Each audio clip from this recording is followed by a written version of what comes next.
राधा स्वामी जी, राधा स्वामी, राधा स्वामी। हाँ जी बेटे। सार बचन बानी हजूर स्वामी जी महाराज, बचन 27वां, शब्द 6वां। चुनर मेरी मैली पई, अब कांपे जाऊं तुलान।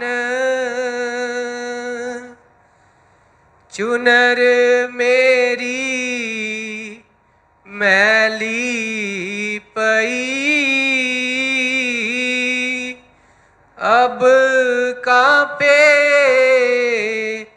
जाऊं तुलान। राधा स्वामी। जिस तरह पिछले सत्संग ਦੇ ਵਿੱਚ ਅਸੀਂ ਸਾਰਿਆਂ ਨੇ ਵਚਨ ਸੁਣੇ ਸਵਾਮੀ ਜੀ ਦੇ, ਉਹਦੇ ਵਿੱਚ ਵੀ ਸੁਰਤ ਜਿਹੜੀ ਸੀ ਸਤਿਗੁਰਾਂ ਦੇ ਅੱਗੇ ਬੇਨਤੀ ਕਰ ਰਹੀ ਸੀ, ਅਰਦਾਸ ਕਰ ਰਹੀ ਸੀ, ਤਰਲੇ ਮਿੰਨਤਾਂ ਹੋ ਰਹੀਆਂ ਸੀ ਕਿ ਕਿਸੇ ਤਰੀਕੇ ਨਾਲ ਵੀ ਸਤਿਗੁਰਾਂ ਦੇ ਨਾਲ ਮਿਲ ਜਾਈਏ।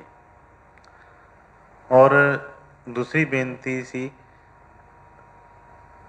ਆਪਣੇ ਹੀ ਇੰਦਰੀਆਂ ਨੂੰ, ਜਿਹੜੇ ਮਨ, ਅੱਖਾਂ, ਕੰਨ, ਜੋ ਵੀ ਸਾਨੂੰ ਰਸਤਾ ਰੋਕਦੇ ਨੇ, ਕਿ ਤੁਸੀਂ ਵੀ ਮੇਰਾ ਹੁਣ ਖਹਿੜਾ ਛੱਡੋ।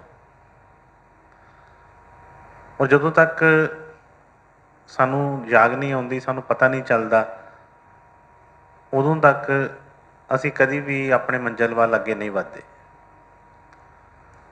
ਨਹੀਂ ਤਾਂ ਜਿੱਥੇ ਬੰਦਾ ਬੈਠਾ, ਹਰ ਇੱਕ ਬੰਦਾ ਆਪਣੇ ਇੱਕ ਕੰਫਰਟ ਜ਼ੋਨ ਦੇ ਵਿੱਚ ਰਹਿਣਾ ਚਾਹੁੰਦਾ ਹੈ, ਕੋਈ ਵੀ ਨਹੀਂ ਉਹਦੇ ਵਿੱਚੋਂ ਬਾਹਰ ਨਿਕਲਣਾ ਚਾਹੁੰਦਾ। ਜਿਸ ਤਰੀਕੇ ਦਾ ਸਾਡਾ ਦਾਇਰਾ ਬਣ ਜਾਂਦਾ ਹੈ, ਕਿਸੇ ਤਰ੍ਹਾਂ ਦਾ ਵੀ ਹੋਵੇ, ਹਰ ਇੱਕ ਬੰਦਾ ਐਸੀ ਕਾਲ ਦੀ ਮਾਇਆ ਹੈ ਕਿ ਉੱਥੇ ਹੀ ਆਪਣੇ ਉਸ ਦਾਇਰੇ ਦੇ ਵਿੱਚ ਖੁਸ਼ ਹੈ।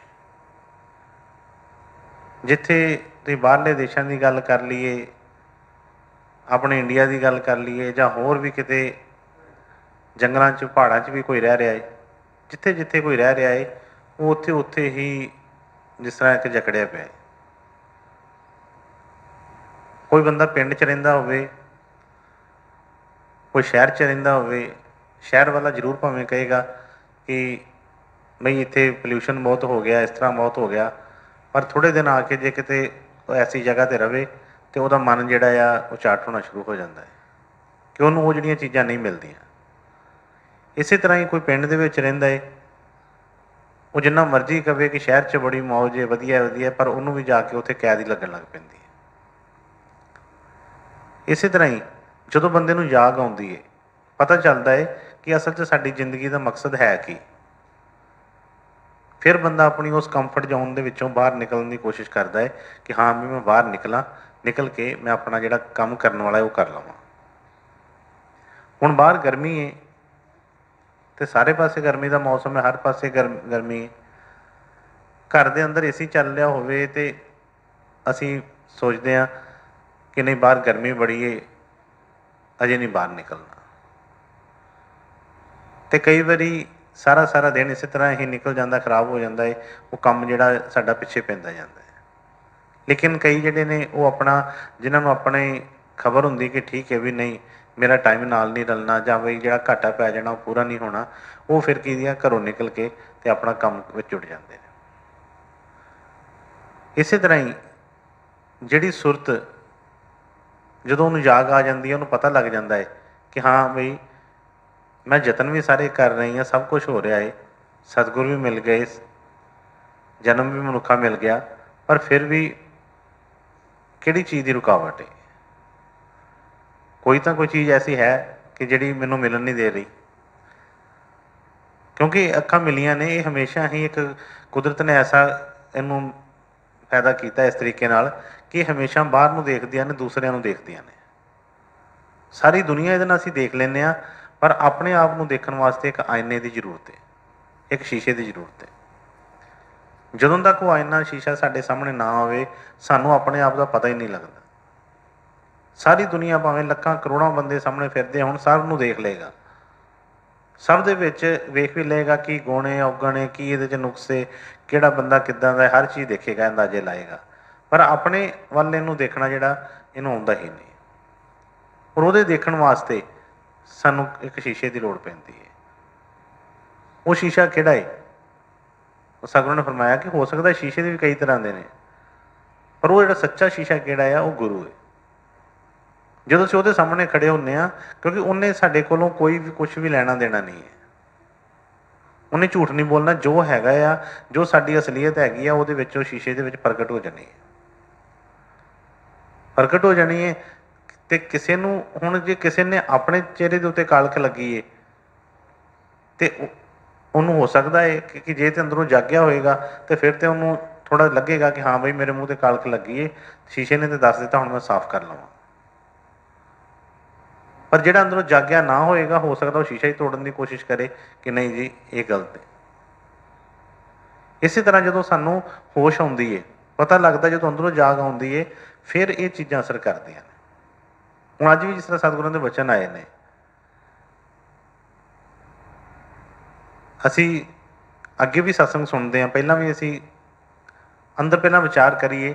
ਮੈਂ ਹਰ ਵਾਰੀ ਬੇਨਤੀ ਕਰਦਾ ਹੁੰਦਾ ਕਿ ਸਿਰਫ ਤੇ ਸਿਰਫ ਬੈਠਣਾ ਜਾਂ ਕੁਛ ਇੱਕ ਜਗ੍ਹਾ ਦੇ ਉੱਤੇ, ਜਾਂ ਜਿਸ ਤਰ੍ਹਾਂ ਜਿਹਨੂੰ ਦੁਨੀਆ ਭਗਤੀ ਕਹਿੰਦੀ ਹੈ, ਉਹ ਭਗਤੀ ਨਹੀਂ ਹੈਗੀ। ਕਿਉਂਕਿ ਬੜੇ ਲੋਕ ਨੇ ਦੁਨੀਆ ਦੇ ਉੱਤੇ, ਮੈਨੂੰ ਵੀ ਕਈ ਵਾਰੀ ਐਸੇ ਬੰਦੇ ਮਿਲਦੇ ਨੇ, ਕਈ ਵਾਰੀ ਉਹ ਗੱਲ ਹੁੰਦੀ ਹੈ ਤੇ ਉਹ ਇੱਕ ਲਫ਼ਜ਼ ਕੀ ਅੱਜ ਕੱਲ੍ਹ ਜਿਹੜਾ ਬਹੁਤ ਪ੍ਰਚਲਿਤ, ਕਹਿਣਗੇ ਕਿ ਅਸੀਂ ਵੀ ਜੀ ਮੈਡੀਟੇਸ਼ਨ ਕਰਦੇ ਹਾਂ। ਮੈਡੀਟੇਸ਼ਨ ਕੌਣ ਨਹੀਂ ਕਰਦਾ? ਬੜੇ ਜਣੇ ਕਰਦੇ ਨੇ,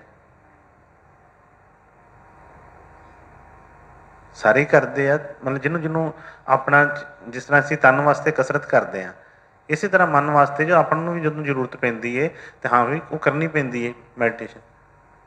ਥੋੜ੍ਹੀ ਦੇਰ ਬੰਦਾ ਰਿਲੈਕਸ ਬੈਠਦਾ ਆ, ਆਪਣੇ ਆਪ ਵਿਚਾਰਾਂ ਤੋਂ ਪਰੇ ਹੋ ਕੇ ਥੋੜ੍ਹਾ ਜਿਹਾ ਇੱਕ ਧਿਆਨ ਨੂੰ ਇਕਾਗਰ ਕਰਦਾ, ਮਨ ਨੂੰ ਸ਼ਾਂਤੀ ਮਿਲਦੀ ਹੈ, ਦਿਮਾਗ ਜਿਹੜਾ ਹੈ ਉਹਦਾ ਕੰਟਰੋਲ ਵੱਧਦਾ ਹੈ। ਪਰ ਹੁਣ ਜੇ ਇਹਨੂੰ ਭਗਤੀ ਕਹਿ ਦਈਏ ਤਾਂ ਇਹ ਭਗਤੀ ਨਹੀਂ ਹੈਗੀ। ਅੱਖਾਂ ਬੰਦ ਕਰਕੇ ਬੈਠ ਗਏ ਰਿਲੈਕਸ ਹੋਣ ਵਾਸਤੇ, ਤੇ ਇਹ ਭਗਤੀ ਹੋ ਗਈ? ਇਹ ਭਗਤੀ ਨਹੀਂ ਹੈ। ਇਸ ਤੋਂ ਇਲਾਵਾ ਕੋਈ ਬੰਦਾ ਆ, ਕੋਈ ਦੁਨੀਆ ਦੇ ਵਿੱਚ ਨਾਮ ਬੜੇ ਪ੍ਰਚਲਿਤ ਨੇ, ਕੋਈ ਰਾਮ ਰਾਮ, ਕੋਈ ਵਾਹਿਗੁਰੂ ਵਾਹਿਗੁਰੂ, ਕੋਈ ਹੋਰ ਕੋਈ ਨਾਮ, ਰਾਜ ਸਵਾਮੀ ਰਾਜ ਸਵਾਮੀ, ਕੋਈ ਹੋਰ ਕੁਛ ਕਰਦਾ ਹੈ। ਤੇ ਜੇ ਇਕੱਲਾ ਉਹ ਕਰਦਾ ਹੈ ਤੇ ਕੀ ਇਹ ਭਗਤੀ ਹੈ? ਹੁਣ ਇੱਕ ਬੰਦਾ ਸਵੇਰ ਤੋਂ ਲੈ ਕੇ ਸ਼ਾਮ ਤੱਕ ਵਾਹਿਗੁਰੂ ਵਾਹਿਗੁਰੂ ਵਾਹਿਗੁਰੂ ਵਾਹਿਗੁਰੂ ਕਰੀ ਜਾਂਦਾ ਹੈ, ਤੇ ਕੀ ਉਹ ਭਗਤੀ ਹੋ ਗਈ?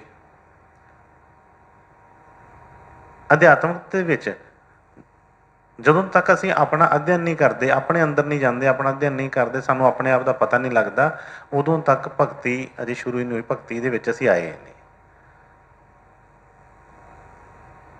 ਜੇ ਸਾਨੂੰ ਆਪਣੇ ਆਪ ਦਾ ਪਤਾ ਨਹੀਂ ਲੱਗ ਰਿਹਾ ਕਿ ਸਾਡੇ ਵਿੱਚ ਕੀ ਵੱਧ ਘੱਟ ਹੈਗੀ ਹੈ, ਕੀ ਕਮਜ਼ੋਰੀਆਂ ਨੇ, ਕਾਹਦੇ ਕਰਕੇ ਅਸੀਂ ਦੁਖੀ ਹਾਂ, ਤੇ ਫਿਰ ਅਸੀਂ ਸੋਚੀਏ ਕਿ ਇਨਸਾਨ ਵੀ ਜਿਸ ਤਰ੍ਹਾਂ, ਜਾਨਵਰ ਵੀ ਜਿਸ ਤਰ੍ਹਾਂ ਇੱਕ ਕਿਤੇ ਨਾ ਕਿਤੇ ਵੱਜੇ ਨੇ, ਉਹ ਗਰਮੀ ਹੈ, ਸਰਦੀ ਹੈ, ਜਾਂ ਕੁਛ ਵੀ ਹੈ, ਉਹਨਾਂ ਨੂੰ ਖੁਦ ਨਹੀਂ ਪਤਾ ਲੱਗਦਾ।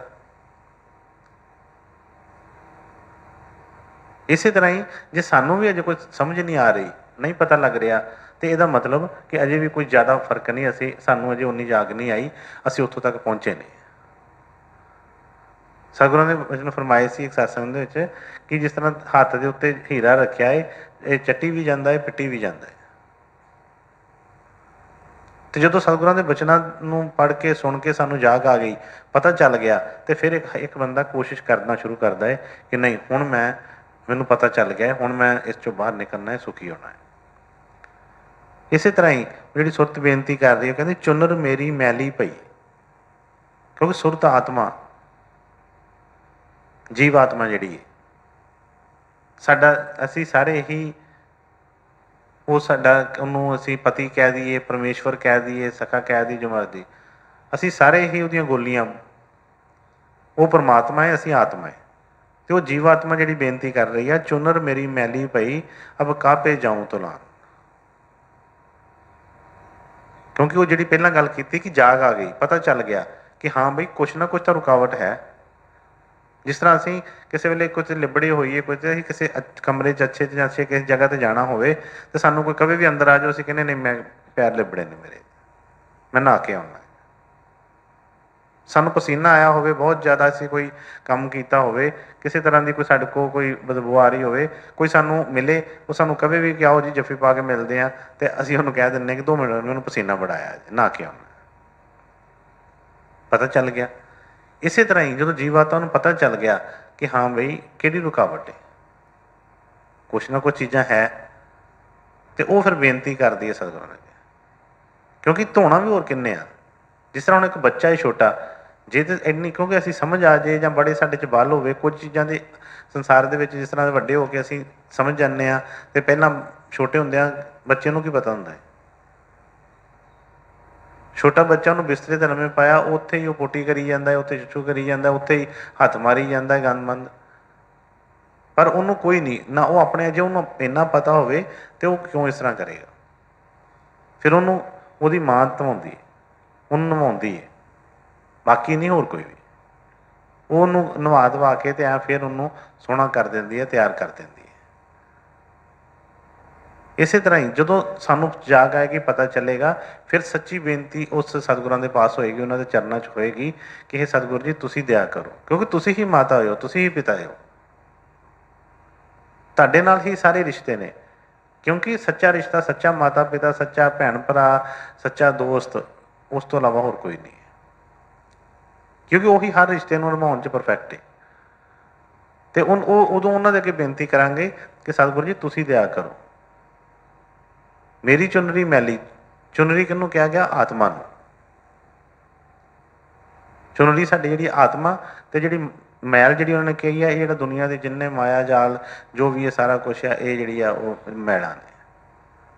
ਫਿਰ ਅਸੀਂ ਕਰਾਂਗੇ ਕਿ ਸਤਿਗੁਰੂ ਜੀ ਦਇਆ ਕਰੋ, ਕਿਰਪਾ ਕਰੋ, ਤੁਸੀਂ ਇਹਨੂੰ ਸਾਫ਼ ਕਰੋ, ਕਿਉਂਕਿ ਪਤਾ ਨਹੀਂ ਕਿੱਥੇ ਕਿੱਥੇ ਇਹਦੀਆਂ ਉਹ ਜਿਹੜੀਆਂ ਸੂਖਸ਼ਮ ਜੜ੍ਹਾਂ ਜਿਹੜੀਆਂ ਜੁੜੀਆਂ ਨੇ, ਕਈ ਕਈ ਥਾਵਾਂ ਤੋਂ ਇਹਨੇ ਚਿੱਕੜ ਚੁੱਕਿਆ ਪਿਆ ਹੈ। ਕਿਉਂਕਿ ਆਤਮਾ ਕਿੰਨੀ ਜਗ੍ਹਾ 'ਚੋਂ ਆਈ, 84 ਲੱਖ ਅਸੀਂ ਜੂਨਾਂ ਕਹਿੰਦੇ ਹਾਂ। ਇੱਕ ਜੂਨ ਦੇ ਵਿੱਚੋਂ ਜਦੋਂ ਨਿਕਲੀ, ਜਦੋਂ ਕੋਈ ਸੱਪ ਬਣਿਆ, ਇਹਦੇ ਅੰਦਰ ਜ਼ਹਿਰ ਆ ਗਿਆ, ਕੋਈ ਲਾਗਤ ਲੱਗੀ ਕਿ ਇੰਨੀ ਦੇਰ ਜਿਹੜੀ ਆਤਮਾ ਉਸ ਬੰਧਨ 'ਚ ਰਹੀ ਹੈ, ਕੁਛ ਨਾ ਕੁਛ ਤੇ ਉਹਦਾ ਵੀ ਫਰਕ ਪਿਆ। ਅਸੀਂ ਕਹਿੰਦੇ 4 ਦਿਨ ਕਿਤੇ ਰਹਿ ਕੇ ਆਈਏ ਤੇ ਸਾਨੂੰ ਸੁਭਾਅ ਬਦਲ ਜਾਂਦਾ ਹੈ, ਸਾਡੀ ਬੋਲੀ ਬਦਲ ਜਾਂਦੀ ਹੈ, ਸਾਡੀ ਗੱਲਬਾਤ ਕਰਨ ਦਾ ਤਰੀਕਾ ਬਦਲ ਜਾਂਦਾ ਹੈ। ਇੱਥੋਂ ਬੱਚੇ ਬਾਹਰ ਚਲੇ ਜਾਂਦੇ ਨੇ, ਜਿਹੜੇ ਵੀ ਦੇਸ਼ 'ਚ ਜਿਸ ਤਰ੍ਹਾਂ ਜਾਂਦੇ, ਜਿਹੜੇ ਮੁਸਲਿਮ ਕੰਟਰੀਆਂ 'ਚ ਜਾਂਦੇ ਨੇ, ਉਹ ਮੁਸਲਿਮ ਲਫ਼ਜ਼ ਕਈ ਉਹਨਾਂ ਦੀ ਭਾਸ਼ਾ ਬੋਲਣ ਲੱਗ ਪੈਂਦੇ ਨੇ। ਜਿਹੜੇ ਹੋਰ ਕੋਈ ਜਾਂਦੇ ਨੇ, ਉਹ ਅੰਗਰੇਜ਼ੀ ਬੋਲਣ ਲੱਗ ਪੈਂਦੇ ਨੇ। ਹੁਣ ਕਈ ਵਾਰੀ ਭਈਏ ਇੱਧਰ ਆਉਂਦੇ ਨੇ, ਉਹ ਦੇਖੋ ਉਹ ਬਿਹਾਰ 'ਚ ਆਉਂਦੇ ਨੇ, ਉਹ ਤਾਂ ਹਿੰਦੀ ਬੋਲ ਦਿੰਦੇ, ਉਹ ਇੱਧਰ ਆਣ ਕੇ ਪੰਜਾਬੀ ਬੋਲਣਾ ਸ਼ੁਰੂ ਕਰ ਦਿੰਦੇ ਨੇ। ਆਪਣੇ ਬੰਦੇ ਇੱਧਰੋਂ ਕਿਤੇ ਹੋਰ ਕਿਸੇ ਸ਼ਹਿਰਾਂ 'ਚ ਦਿੱਲੀ ਵਗੈਰਾ ਚਲੇ ਜਾਂਦੇ, ਉਹ ਹਿੰਦੀ ਬੋਲਣਾ ਸ਼ੁਰੂ ਕਰ ਦਿੰਦੇ ਨੇ। ਮਤਲਬ ਥੋੜ੍ਹੀ ਦੇਰ ਦੇ ਵਿੱਚ ਵੀ ਅਸਰ ਹੁੰਦਾ, ਸੰਗਤ ਜਿਹੜੀ ਵੀ ਕੋਈ ਕਰਦੇ ਆ। ਜਦੋਂ ਇਸ ਆਤਮਾ ਨੇ ਅਲੱਗ-ਅਲੱਗ ਸੰਗਤ ਕੀਤੀ, ਕਦੀ ਇਹ ਸੱਪ ਦੀ ਜੂਨ 'ਚ, ਕਦੀ ਇਹ ਖੋਤੇ ਦੀ ਜੂਨ 'ਚ, ਕਦੀ ਇਹ ਕਿਸੇ ਹੋਰ ਬਘਿਆੜ ਦੀ ਜੂਨ ਦੇ ਵਿੱਚ, ਤੇ ਇਹਨੂੰ ਕਿਤੇ ਨਾ ਕਿਤੇ ਇਹਦੇ 'ਤੇ ਅਸਰ ਹੋਇਆ। ਸਾਰੀਆਂ ਚੀਜ਼ਾਂ ਇਹਦੇ ਅੰਦਰ ਹਰ ਇੱਕ ਤਰ੍ਹਾਂ ਦੀਆਂ ਉਹ ਚੀਜ਼ਾਂ ਆ ਗਈਆਂ ਕਿ ਮਤਲਬ ਜਿਸ ਤਰ੍ਹਾਂ ਫਿਰ ਉਹ ਜਿਹੜੀਆਂ ਮੈਲਾਂ ਜਿਹੜੀਆਂ ਸੀ ਲੱਗੀਆਂ, ਹੁਣ ਇਹ ਬੰਦਾ ਧੋਣ ਦੀ ਕੋਸ਼ਿਸ਼ ਤੇ ਕਰਦਾ ਹੈ ਆਪਣੀ। ਬੰਦਾ ਹਰ ਕੋਈ ਚਾਹੁੰਦਾ, ਕਹਿੰਦਾ ਮੈਨੂੰ ਗੁੱਸਾ ਨਾ ਆਵੇ, ਗੁੱਸਾ ਮੇਰਾ ਕੰਮ ਬੜਾ ਖਰਾਬ ਕਰਦਾ ਹੈ, ਫਿਰ ਵੀ ਆ ਜਾਂਦਾ ਹੈ। ਹੁਣ ਗੁਰਮਈ ਕਈ ਵਾਰੀ ਫਰਾਉਂਦੇ ਹੁੰਦੇ ਸੀ, ਕਈ ਗੁਰਮਈ ਦਰਬਾਰ 'ਚ ਕਹਿਣਾ ਇਹ ਪਿਛਲੇ ਜਨਮ ਦਾ ਅਸਰ ਹੈ ਜੀ, ਕਈ ਕਹਿਣਾ ਬਾਕੀ ਦੇ ਸੱਪ ਵਾਲਾ ਫੁੰਕਾਰਾ ਨਹੀਂ ਛੱਡਣ ਦਿਆ ਅਜੇ। ਗੁਰਮਈ ਸਾਫ਼ ਕਈ ਵਾਰੀ ਕਿਸੇ ਨੇ ਕਹਿ ਤਾ ਕਿ ਸੱਪ ਮਤਲਬ ਉਹ ਜੂਨ 'ਚ ਹੋਇਆ, ਅਜੇ ਫੁੰਕਾਰਾ ਨਹੀਂ ਉਹ ਛੱਡ ਰਿਹਾ। ਕਈ ਬੰਦਿਆਂ ਨੇ ਬੜਾ ਹਰ ਇੱਕ ਛੇੜਾ ਹੀ ਛੇੜੀ ਜਿਹਨੇ ਕਹਿਣਾ ਇਹਨੂੰ ਨਾ ਢੁੱਡ ਮਾਰਨ ਦੀ ਆਦਤ ਨਹੀਂ ਗਈ ਅਜੇ ਇਹਨੂੰ। ਵੀ ਉਹ ਕਿੰਨੀਆਂ ਮੈਲਾਂ ਹਰ ਜਿਹੜੇ ਜੀਵਨ 'ਚੋਂ ਨਿਕਲਦੇ ਆਏ, ਕੋਈ ਨਾ ਕੋਈ ਮੈਲ ਲੱਗਦੀ ਗਈ। ਪਰ ਇਹ ਮੈਲਾਂ ਜਦੋਂ ਸਾਨੂੰ ਪਤਾ ਲੱਗ ਜਾਂਦਾ ਹੈ ਕਿ ਬਈ ਅਸੀਂ ਬਲਹੀਨ ਹਾਂ, ਅਸੀਂ ਨਹੀਂ, ਸਾਡੇ 'ਚ ਇੰਨਾ ਕੋਸ਼ਿਸ਼ ਕਰਦੇ ਹਾਂ ਕਿ ਇਹਨਾਂ ਚੀਜ਼ਾਂ ਤੋਂ ਉੱਠੀਏ, ਨਾ ਕਿਸੇ ਨਾਲ ਧੋਖਾ ਕਰੀਏ, ਨਾ ਕਿਸੇ ਦਾ ਦਿਲ ਦੁਖਾਈਏ, ਨਾ ਝੂਠ ਬੋਲੀਏ, ਨਾ ਕਿਸੇ ਨੂੰ ਕੋਈ ਗੁੱਸੇ 'ਚ ਆ ਕੇ ਕੋਈ ਐਸੇ ਸ਼ਬਦ ਬੋਲੀਏ, ਪਰ ਫਿਰ ਵੀ ਨਾ ਚਾਹੁੰਦੇ ਹੋਇਆ ਵੀ ਸਭ ਕੁਛ ਹੋਈ ਜਾਂਦਾ। ਕਿਹੜਾ ਗੁਰੂ ਦਾ ਸਿੱਖ ਹੈ? ਹੁਣ ਜਿਸ ਤਰ੍ਹਾਂ ਕਈ ਵਾਰੀ ਇੱਥੇ ਬੇਨਤੀ ਕੀਤੀ ਹੈ, ਮੈਂ ਕਈ ਵਾਰੀ ਕਹਿੰਦਾ ਹੈ, ਅਸੀਂ ਜਿੰਨੇ ਜਣੇ ਬੈਠੇ ਹਾਂ ਸੋਚ ਕੇ ਦੇਖੀਏ ਕਿ ਸਾਡੇ 'ਚ ਕਦੀ ਇਸ ਤਰ੍ਹਾਂ ਹੁੰਦਾ ਕਿ ਅਸੀਂ ਘਰੋਂ ਹੀ ਸੋਚ ਕੇ ਆਈਏ ਕਿ ਨਹੀਂ ਅਸੀਂ ਤਾਂ ਕੋਈ ਗੱਲ ਮੰਨਣੀ ਨਹੀਂ ਹੈਗੀ। ਸਾਰੇ ਹੀ ਜਦੋਂ ਅਸੀਂ ਆਉਂਦੇ ਹਾਂ ਪਿਆਰ ਦੇ ਨਾਲ, ਤੇ ਇਹੋ ਸੋਚ ਕੇ ਆਉਂਦੇ ਹਾਂ ਕਿ ਨਹੀਂ ਅੱਜ ਜੀਵਨ ਦੇ ਵਿੱਚ ਕੋਈ ਤਬਦੀਲੀ ਆਏਗੀ। ਹੁਣ ਅਸੀਂ ਗੁਰੂ ਮਹਾਰਾਜ ਦਾ ਵਚਨ ਮੰਨਣਾ ਸ਼ੁਰੂ ਕਰਨਾ, ਹੁਣ ਅਸੀਂ ਜੋ ਬਾਣੀ ਕਹਿੰਦੀ ਹੈ ਉਸੇ ਤਰ੍ਹਾਂ ਹੀ ਆਪਣਾ ਜੀਵਨ ਬਣਾਉਣਾ ਚੱਲਣਾ ਹੈ। ਪਰ ਫਿਰ ਵੀ ਉਹ ਚੀਜ਼ ਕਿਉਂ ਨਹੀਂ ਬਣਦੀ? ਹੁਣ ਇਹਦੇ ਵਾਸਤੇ ਸਤਿਗੁਰਾਂ ਨੇ ਜਿਹੜੇ ਯਤਨ ਦੱਸੇ, ਉਹਨਾਂ ਨੇ ਕਿਹਾ ਕਿ ਠੀਕ ਹੈ ਵੀ ਜਾ ਕੇ ਕਿੱਥੇ ਜਾਣਾ ਹੈ ਸਤਿਗੁਰਾਂ ਦੇ ਪਾਸ, ਤੇ ਉੱਥੇ ਬੇਨਤੀ ਕਰਨੀ, ਉਹਨਾਂ ਨੂੰ ਅਰਦਾਸ ਕਰਨੀ। ਉਹਨੇ ਕਿਹਾ ਹਮ ਭੀਖਕ ਭਿਖਾਰੀ ਤੇਰੇ ਤੂੰ ਨਿਜ ਪਤ ਹੈ ਦਾਤਾ, ਕਿ ਸਤਿਗੁਰੂ ਜੀ ਮੈਂ ਭਿਖਾਰੀ ਬਣ ਕੇ ਤੁਹਾਡੇ ਦਰ ਤੇ ਆਇਆ, ਤੁਹਾਡੇ ਕੋਲ ਸਭ ਕੁਛ ਹੈਗਾ, ਤੁਹਾਡੇ ਕੋਲ ਸਾਰੀਆਂ ਦਾਤਾਂ ਨੇ, ਤੁਸੀਂ ਕਿਰਪਾ ਕਰੋ ਤੇ ਕੋਈ ਦਾਤਾ ਜਿਹੜੀ ਦਾਤਾਂ ਮੈਨੂੰ ਬਖਸ਼ੋ। ਇਸੇ ਤਰ੍ਹਾਂ ਹੀ ਅੱਜ ਵੀ ਉਹ ਜਿਹੜੀ ਬੇਨਤੀ ਹੋ ਰਹੀ ਹੈ ਕਿ ਚੁਨਰ ਮੇਰੀ ਮੈਲੀ ਪਈ, ਕਿ ਸਤਿਗੁਰੂ ਜੀ ਮੇਰੀ ਚੁਨਰੀ ਜਿਹੜੀ ਹੈ, ਮੇਰੀ ਆਤਮਾ ਜਿਹੜੀ ਹੈ ਇੰਨੀਆਂ ਥਾਵਾਂ ਤੋਂ ਨਿਕਲ ਕੇ ਆਈ, ਕਈ ਇਹਨੂੰ ਛੋਹਾਂ ਲੱਗੀਆਂ, ਇਹ ਮੈਲੀ ਹੋ ਗਈ ਹੈ। ਅਬ ਕਾਹਪੇ ਜਾਊਂ ਤਲਾਨ, ਮੈਂ ਕਿੱਥੇ ਧਵਾਵਾਂ, ਮੈਨੂੰ ਤਾਂ ਕੋਈ ਨਹੀਂ ਦਿਸ ਰਿਹਾ ਕੁਛ ਵੀ ਅਜੇ। ਫਿਰ ਸਤਿਗੁਰਾਂ ਦੇ ਪਾਸ ਬੇਨਤੀ ਕੀਤੀ ਕਿ ਜਿਸ ਤਰ੍ਹਾਂ ਉਹਨੇ ਕਿਹਾ ਕਿ ਮੈਂ ਕੀਏ ਕਰਮ ਅਨੇਕਾ, ਬਾਣੀ 'ਚ ਉਹਨਾਂ ਨੇ ਬੜਾ ਵੱਡਾ ਭੇਦ ਦੱਸਿਆ ਸਾਨੂੰ। ਅਸੀਂ ਕਈ ਸੋਚਦੇ ਆਹ ਕਰਮ ਕਰੀਏ ਉਹ ਕਰਮ ਕਰੀਏ, ਉਹਨਾਂ ਨੇ ਕਿਹਾ ਮੈਂ ਕੀਏ ਕਰਮ ਅਨੇਕਾ, ਹਾਰ ਭਰਿਓ ਸੁਆਮੀ ਕੇ ਦੁਆਰੇ ਦੀਜੇ ਬੁੱਧ ਵਿਵੇਕਾ। ਕਹਿੰਦੇ ਬੜੇ ਕਰਮ ਕੀਤੇ। ਉਹ ਪਹਿਲੇ ਉਹ ਜਿਹੜੇ ਉਸ ਤੋਂ ਪਹਿਲਾਂ ਵਚਨ ਨੇ ਉਹ 'ਚ ਉਹਨਾਂ ਨੇ ਸਾਰਾ ਦੱਸਿਆ ਹੈ ਕਿ ਮੌਨ ਪਿਓ ਕਿਰਪਾਤੀ ਰਿਓ, ਇਸ ਤਰ੍ਹਾਂ ਕਰਕੇ ਕਿ ਕਈ ਵਾਰੀ ਮੈਂ ਮੌਨ ਵਰਤ ਰੱਖਿਆ, ਕਈ ਵਾਰੀ ਕੱਪੜੇ ਤਿਆਗੇ, ਕਈ ਵਾਰੀ ਮੈਂ ਜੰਗਲਾਂ ਦੇ ਵਿੱਚ ਗਿਆ, ਕਈ ਵਾਰੀ ਮੈਂ ਦਾਨ ਪੁੰਨ ਕੀਤਾ, ਜ਼ਮੀਨਾਂ ਦੇ ਦਾਨ ਕੀਤੇ, ਸੋਨਾ ਚਾਂਦੀ ਦਾਨ ਕੀਤਾ, ਪਰ ਸਾਰਾ ਕੁਛ ਕਰਕੇ ਉਹਨਾਂ ਨੇ ਕਿਹਾ ਮੈਂ ਕੀਏ ਕਰਮ ਅਨੇਕਾ, ਹਾਰ ਭਰਿਓ ਸੁਆਮੀ ਕੇ ਦੁਆਰੇ ਦੀਜੇ ਬੁੱਧ ਵਿਵੇਕਾ। ਕਿ ਜਦੋਂ ਮੈਂ ਹਾਰ ਗਿਆ ਸਾਰੇ ਕਰਮ ਕਰਕੇ, ਕੁਛ ਨਹੀਂ ਮੇਰਾ ਬਣਿਆ, ਫਿਰ ਵੀ ਮਨ ਨੇ ਖਹਿੜਾ ਨਾ ਛੱਡਿਆ। ਫਿਰ ਮੈਂ ਸਤਿਗੁਰਾਂ ਦੇ ਅੱਗੇ, ਸਵਾਮੀ ਦੇ ਅੱਗੇ ਬੇਨਤੀ ਕੀਤੀ ਕਿ ਸਤਿਗੁਰੂ ਜੀ ਤੁਸੀਂ ਮੈਨੂੰ ਐਸੀ ਬੁੱਧੀ ਬਖਸ਼ੋ, ਵਿਵੇਕ ਬਖਸ਼ੋ ਕਿ ਜਿਹਦੇ ਨਾਲ ਮੈਂ ਉਸ ਰਸਤੇ 'ਤੇ ਚੱਲ ਸਕਾਂ। ਇਸੇ ਤਰ੍ਹਾਂ ਹੀ ਉਹ ਸੁਰਤ ਵੀ ਬੇਨਤੀ ਕਰ ਰਹੀ ਹੈ ਕਿ ਅਬ ਕਾਹਪੇ ਜਾਊਂ ਤਲਾਨ, ਕਿ ਸਤਿਗੁਰੂ ਜੀ ਚੁਨਰੀ ਮੇਰੀ ਬਹੁਤ ਮੈਲੀ ਹੋ ਗਈ ਹੈ, ਹੁਣ ਇਹਨੂੰ ਮੈਂ ਧਵਾਵਾਂ ਕਿੱਦਾਂ, ਕਿਹਦੇ ਕੋਲ ਧਵਾਵਾਂ, ਉਹਦੇ ਬਾਰੇ ਤੁਸੀਂ ਮੈਨੂੰ ਦੱਸੋ। ਹਾਂਜੀ। चुनर मेरी मैली पई, अब कांपे जाऊं तुलान, काट काट मैं खोजत हारी, तू भी आ मिला ना सुजान। ਕਿਉਂਕਿ ਜਦੋਂ ਅੰਦਰੋਂ ਸਤਿਗੁਰਾਂ ਦੀ ਕਿਰਪਾ ਦੇ ਨਾਲ ਜਦੋਂ ਜਾਗਦੀ ਹੈ ਨਾ ਆਤਮਾ, ਇਹਨੂੰ ਹੋਸ਼ ਆਉਂਦੀ ਥੋੜ੍ਹੀ, ਇਹਨੂੰ ਫਿਰ ਪਤਾ ਲੱਗਦਾ ਹੈ। ਕਿਉਂਕਿ ਮੈਂ ਪਹਿਲਾਂ ਕਿਹਾ ਕਿ ਯਤਨ ਬਹੁਤ ਕਰਦਾ, ਐਸੀ ਨਹੀਂ ਕੋਈ ਗੱਲ ਕਿ ਯਤਨ ਕੌਣ ਨਹੀਂ ਕਰਦਾ। ਉਹ ਬੇਨਤੀ, ਸੱਚੀ ਬੇਨਤੀ ਜਿਹੜੀ ਹੈ, ਜਦੋਂ ਸਾਰੇ ਬੰਨੇ ਅਸੀਂ ਹਾਰ ਜਾਂਦੇ, ਸ਼ਰਨ 'ਚ ਕਦੋਂ ਆਉਂਦਾ ਕੋਈ? ਕੋਈ ਨਹੀਂ ਆਉਂਦਾ ਸ਼ਰਨ 'ਚ ਛੇਤੀ ਕੀਤਾ। ਜਦੋਂ ਸਾਡੇ ਬਲ, ਸਾਡੇ ਬਾਹਰਲੇ ਸਾਰੇ ਛੀਣ ਹੋ ਜਾਂਦੇ ਨੇ, ਵੇਖ ਜਾਂਦੇ, ਹਾਰਦੇ ਹਾਂ, ਫਿਰ ਅਸੀਂ ਕਿਸੇ ਸਮਰੱਥ ਦੀ ਸ਼ਰਨ ਦੇ ਵਿੱਚ ਜਾਂਦੇ ਹਾਂ। ਇਸੇ ਤਰ੍ਹਾਂ ਫਰਮਾਇਆ ਨੇ ਕਿ ਘਾਟ ਘਾਟ ਮੈਂ ਖੋਜਤ ਹਾਰੀ, ਕਹਿੰਦੇ ਕਈ ਜਗ੍ਹਾ ਤੇ ਮੈਂ ਗਈ, ਪਰ ਕੀ ਅੱਗੇ ਕਿਹਾ ਧੁੱਬੀਆਂ ਮਿਲਾ ਨਾ ਸੁਜਾਨ। ਸੁਜਾਨ ਕਹਿੰਦੇ ਨੇ ਅੱਖ ਵਾਲੇ ਨੂੰ, ਜਿਹੜਾ ਸੁਜਾਖਾ ਜਿਹੜਾ ਹੋਵੇ। ਹੁਣ ਚੁਨਰੀ ਮੈਲੀ ਹੈ ਤੇ ਧੁੱਬੀਆ, ਧੋਬੀ ਦੀ ਗੱਲ ਹੋ ਰਹੀ ਹੈ ਕਿ ਸਤਿਗੁਰੂ ਜੀ ਕਿ ਘਾਟ ਘਾਟ ਮੈਂ ਖੋਜਤ ਹਾਰੀ, ਧੁੱਬੀਆਂ ਮੇਰਾ ਨਾ ਸੁਜਾਨ। ਕਿ ਕਈ ਥਾਵਾਂ ਤੇ ਮੈਂ ਗਈ, ਪਰ ਮੈਨੂੰ ਅੱਖ ਵਾਲਾ ਜਿਹੜਾ ਸੀ ਉਹ ਵੀ, ਕਿ ਜਿਹੜੇ ਮੇਰੇ ਮੈਲਾਂ ਨੂੰ ਧੋ ਸਕੇ, ਜਿਹੜਾ ਜਿਹਨੂੰ ਮੇਰੇ ਦਾਗਾਂ ਦਾ ਪਤਾ ਹੋਵੇ ਕਿ ਕਿਹੜੇ ਕਿਹੜੇ ਦਾਗ ਨੇ, ਕਿੱਥੇ ਕਿੱਥੇ ਦਾਗ ਲੱਗੇ ਨੇ, ਤੇ ਉਹਦੇ ਕੋਲ ਵੀ ਪੂਰਾ ਸਮਾਨ ਹੋਵੇ, ਉਹ ਮੇਰੇ ਦਾਗ ਧੋ ਦੇਵੇ। ਐਸਾ ਮੈਨੂੰ ਅਜੇ ਤੱਕ ਕੋਈ ਧੋਬੀਆ ਮਿਲਿਆ ਨਹੀਂ। ਕਿਉਂਕਿ ਸਾਨੂੰ ਜਦੋਂ ਸਤਿਗੁਰੂ ਕੋਈ ਬਚਨ ਲਾਉਂਦੇ ਨੇ, ਕੋਈ ਕਰਦੇ ਨੇ, ਦੱਸਦੇ ਨੇ, ਜਦੋਂ ਅਸੀਂ ਧਿਆਨ ਦਿੰਦੇ ਹਾਂ ਪਤਾ ਚੱਲਦਾ ਹੈ। ਤੇ ਹੋਰ ਕੀ ਕਰਨਾ? ਗੁਰੂ ਮਹਾਰਾਜ ਜੀ ਨੇ ਇਹ ਨਹੀਂ ਕਿਹਾ, ਕਈ ਵਾਰੀ ਮੈਂ ਦੱਸਿਆ ਹੈ ਕਿ ਸਤਿਗੁਰਾਂ ਨੇ ਕੀ ਫਰਮਾਇਆ, ਇੱਥੇ ਵੀ ਗੁਰੂ ਮਹਾਰਾਜ ਜੀ ਕਈ ਵਾਰੀ ਬਚਨ ਕਰਦੇ ਹੁੰਦੇ ਸੀ ਕਿ ਬਈ ਇਹ ਧੋਬੀ ਘਾਟ ਹੈ। ਕਈ ਵਾਰੀ ਕਿਸੇ ਸੰਗਤ ਨੇ ਬੇਨਤੀ ਕਰਨੀ, ਕਿਸੇ ਬਾਰੇ ਕਹਿਣਾ ਕਿ ਮਹਾਰਾਜ ਜੀ ਉਹ ਚੰਗਾ ਨਹੀਂ ਹੈਗਾ, ਉਹ ਮਾੜਾ ਹੈ, ਉਹ ਇੱਦਾਂ ਕਰਦਾ ਹੈ, ਉਹ ਉੱਦਾਂ ਕਰਦਾ ਹੈ, ਕਿਸੇ ਨੇ ਕਹਿਣਾ ਇਹਨੂੰ ਕੱਢ ਦਿਓ, ਕਿਸੇ ਨੇ ਕਹਿਣਾ ਉਹਨੂੰ ਰੱਖ ਲਓ, ਤੇ ਗੁਰੂ ਮਹਾਰਾਜ ਨੇ ਫਰਮਾਉਣਾ ਬਈ ਇਹ ਤੇ ਧੋਬੀ ਘਾਟ ਹੈ। ਇੱਥੇ ਤੇ ਕੱਪੜੇ ਹਰ ਗੰਦੇ ਹੀ ਆਉਣੇ ਆ, ਤੇ ਸਾਫ਼ ਕੱਪੜਾ ਥੋੜ੍ਹਾ ਹੋਣਾ ਕੋਈ, ਇੱਥੇ ਤੇ ਗੰਦੇ ਹੀ ਆਉਣੇ ਆ, ਤੇ ਬਈ ਸਾਫ਼ ਕਰਨ ਵਾਸਤੇ ਹੀ ਤੇ ਆਉਂਦੇ ਨੇ ਇੱਥੇ। ਤੇ ਬਈ ਧੋਬੀ ਕੋਲ ਜਿਸ ਤਰ੍ਹਾਂ ਦਾ ਮਰਜ਼ੀ ਕੱਪੜਾ ਆ ਜਾਏ, ਭਾਵੇਂ ਉਹ ਸੇਠ ਦਾ ਹੋਵੇ, ਭਾਵੇਂ ਕਿਸੇ ਕਸਾਈ ਦਾ ਹੋਵੇ, ਕਿਸੇ ਦਾ ਵੀ ਹੋਵੇ, ਉਹ ਮੋੜਦਾ ਨਹੀਂ ਕਿਸੇ ਨੂੰ। ਕਿਉਂਕਿ ਉਹਨੂੰ ਪਤਾ ਹੈ ਕਿ ਦਾਗ ਕੋਈ ਵੀ ਹੈਗੀ ਹੈ, ਉਹਨੂੰ ਆਪਣੀ ਉਸ ਚੀਜ਼ ਤੇ ਮਾਣ, ਉਹਨੂੰ ਪਤਾ ਹੈ ਕਿ ਮੈਂ ਦਾਗ ਲਾ ਲੈਣੇ ਆ। ਔਰ ਸਤਿਗੁਰ ਕੀ ਸਾਨੂੰ ਕਹਿੰਦੇ ਨੇ, ਉਹ ਸਾਨੂੰ ਇੱਕੋ ਗੱਲ ਦੱਸਦੇ ਨੇ ਕਿ ਠੀਕ ਹੈ ਕਿ ਜਿਹੜੇ ਬਚਨ ਉਹ ਲਾਉਂਦੇ ਨੇ, ਜੇ ਅਸੀਂ ਉਹਨਾਂ ਬਚਨਾਂ 'ਤੇ ਚੱਲੀਏ ਤੇ ਐਸਾ ਕੋਈ ਵੀ ਦਾਗ ਨਹੀਂ ਆ ਕਿ ਜਿਹੜਾ ਰਹਿ ਜਾਵੇ। ਮੈਂ ਥੋੜ੍ਹੇ ਦਿਨ ਪਹਿਲਾਂ ਇੱਥੇ ਗੁਰਮਤਿ ਦੇ ਸੇਵਾਦਾਰੀ ਕੋਈ ਮੈਨੂੰ ਗੱਲ ਕਰ ਰਹੇ ਸੀ ਕਿ ਮਨ ਨੂੰ ਸ਼ਾਂਤੀ ਨਹੀਂ ਆਉਂਦੀ, ਮਨ ਕਿਉਂ ਨਹੀਂ ਟਿਕਦਾ, ਕੋਈ ਚੀਜ਼ ਨਹੀਂ ਚਾਹੀਦੀ, ਕੋਈ ਮਨ ਦੇ ਵਿੱਚ ਕੋਈ ਐਸਾ ਵੀ ਨਹੀਂ ਹੈਗਾ ਕਿ ਕੋਈ ਚੀਜ਼ ਮੈਨੂੰ ਕੋਈ ਬਾਹਰ ਦੀ ਕੋਈ ਐਸੀ ਕੋਈ ਭੁੱਖ ਰਹਿ ਗਈ ਹੈ। ਫਿਰ ਉਹਨੂੰ ਦੱਸਿਆ, ਮੈਂ ਕਿਹਾ ਕਿ ਬੇਟੇ ਐਸਾ ਨਹੀਂ ਹੁੰਦਾ, ਜਦੋਂ ਤੱਕ ਇਹਨੂੰ ਇਹਦੇ ਅੰਦਰ ਕੋਈ ਨਾ ਕੋਈ ਆਸ ਹੈਗੀ ਹੈ ਉਦੋਂ ਤੱਕ ਹੀ ਇਹ ਦੁਖੀ ਹੈ। ਜਦੋਂ ਇਹਦੀਆਂ ਆਸਾਂ ਖਤਮ ਹੋ ਗਈਆਂ, ਇਹਦੀ ਤ੍ਰਿਸ਼ਨਾ ਖਤਮ ਹੋ ਗਈ, ਤੇ ਫਿਰ ਇਹਨੂੰ ਕਾਹਦਾ ਦੁੱਖ ਹੈ। ਬੱਚਾ ਕਹਿਣ ਲੱਗਾ, ਕਹਿੰਦੇ ਮਹਾਰਾਜ ਜੀ ਨਹੀਂ ਮੈਂ ਐਸੀ ਤੇ ਕੋਈ ਗੱਲ ਨਹੀਂ ਹੈਗੀ, ਕੋਈ ਭੁੱਖ ਨਹੀਂ ਹੈਗੀ। ਮੈਂ ਥੋੜ੍ਹੀ ਦੇਰ ਬਾਅਦ ਉਹਨੂੰ ਕੋਈ ਗੱਲ ਦੱਸੀ, ਮੈਂ ਕਿਹਾ ਬੇਟੇ ਬੜੀਆਂ ਭੁੱਖਾਂ ਹੁੰਦੀਆਂ ਨੇ, ਜ਼ਰੂਰੀ ਨਹੀਂ ਹੈਗਾ ਕਿ ਸਿਰਫ ਸਾਨੂੰ ਰੋਟੀ ਦੀ, ਕੱਪੜੇ ਦੀ, ਕੋਈ ਸੋਨੇ ਚਾਂਦੀ ਦੀ ਜਾਂ ਕੋਈ ਬਾਹਰਲੇ ਹੋਰ ਕਿਸੇ ਚੀਜ਼ ਦੀ ਹੋਵੇ। ਮੈਂ ਹੁਣ ਬੱਚੇ ਨੂੰ ਕਿਹਾ, ਮੈਂ ਕਿਹਾ ਕਿ ਬੇਟੇ ਤੁਸੀਂ ਥੋੜ੍ਹਾ ਜਿਹਾ ਸੋਚ ਕੇ ਦੇਖੋ ਕਿ ਹੁਣੇ ਤੁਹਾਨੂੰ ਕੋਈ ਆਣ ਕੇ ਤੁਹਾਡੇ ਕੋਲ ਕੋਈ ਪਾਣੀ ਮੰਗਦਾ ਹੈ, ਇਸੇ ਤਰ੍ਹਾਂ ਹੀ ਜੋ ਲਫ਼ਜ਼ ਤੁਹਾਨੂੰ ਦੱਸ ਰਿਹਾ ਉਹੀ ਉਹਨੂੰ ਕਹੇ। ਮੈਂ ਕਿਹਾ ਤੁਹਾਡੇ ਕੋਲ ਕੋਈ ਆਣ ਕੇ ਪਾਣੀ ਮੰਗਦਾ ਹੈ ਕਿ ਜੋ ਵੀ ਕਹਿੰਦਾ ਹੈ ਕਿ ਭੈਣ ਜੀ ਪਾਣੀ ਦਿਓ ਨਾਮ ਲੈ ਕੇ, ਕਹਿੰਦਾ 1 ਗਲਾਸ ਠੰਡਾ ਪਾਣੀ ਦਿਓਗੇ?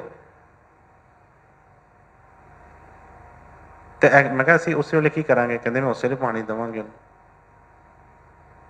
ਤੇ ਮੈਂ ਕਿਹਾ ਜੇ ਕੋਈ ਆਣ ਕੇ ਕਵੇ, ਬੜਾ ਗੁੱਸੇ ਦੇ ਵਿੱਚ ਆ ਕੇ ਕਵੇ ਕਿ ਪਾਣੀ ਦਿਆ ਜਲਦੀ,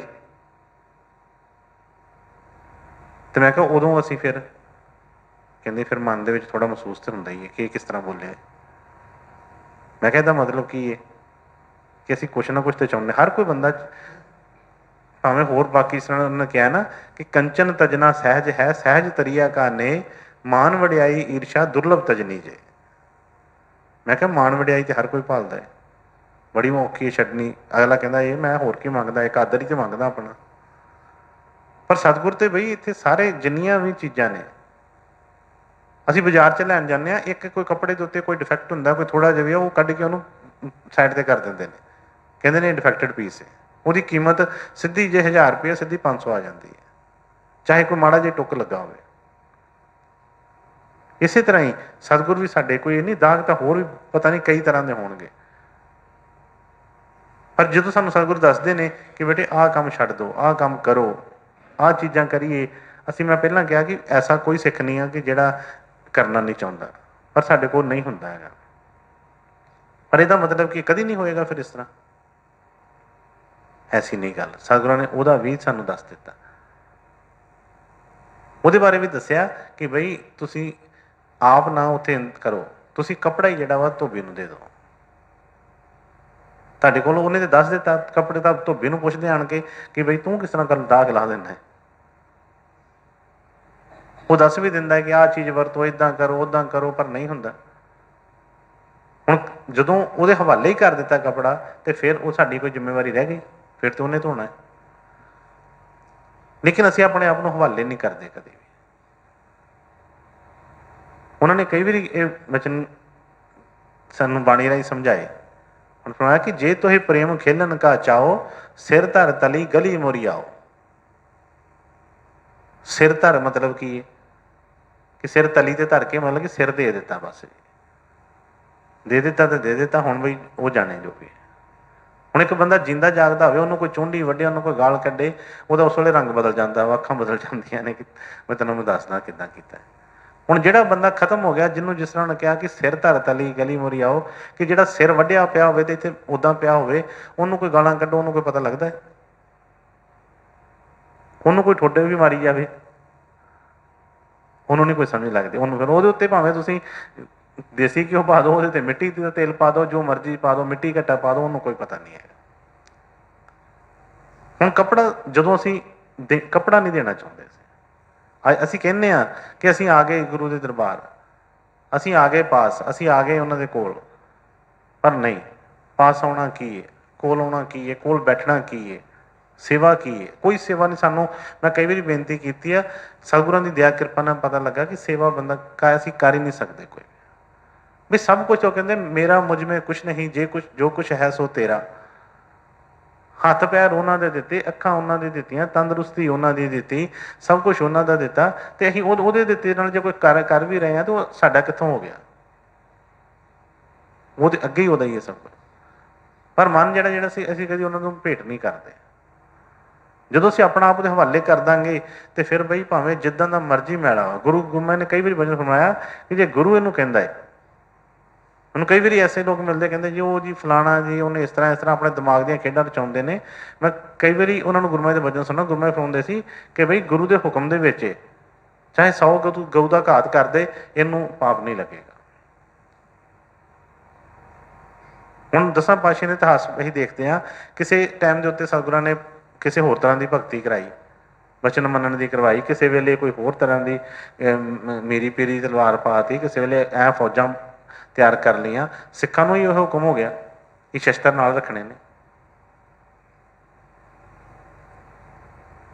ਸੇਵਾ ਲੱਗ ਗਈ, ਸੇਵਾ ਉਦੋਂ ਹੋਰ ਨਹੀਂ ਕੋਈ ਇਹ ਨਹੀਂ ਕੋਈ ਕੇਲੇ ਸੰਤਰੇ ਬਰਫੀਆਂ। ਉਹਨੂੰ ਕਿਹਾ ਕਿ ਜਿਹੜਾ ਵੀ ਆਵੇ ਬਈ ਉਹ ਸੇਵਾ ਦੇ ਵਿੱਚ ਸ਼ਸਤਰ ਲਿਆਵੇ, ਘੋੜੇ ਲਿਆਵੇ।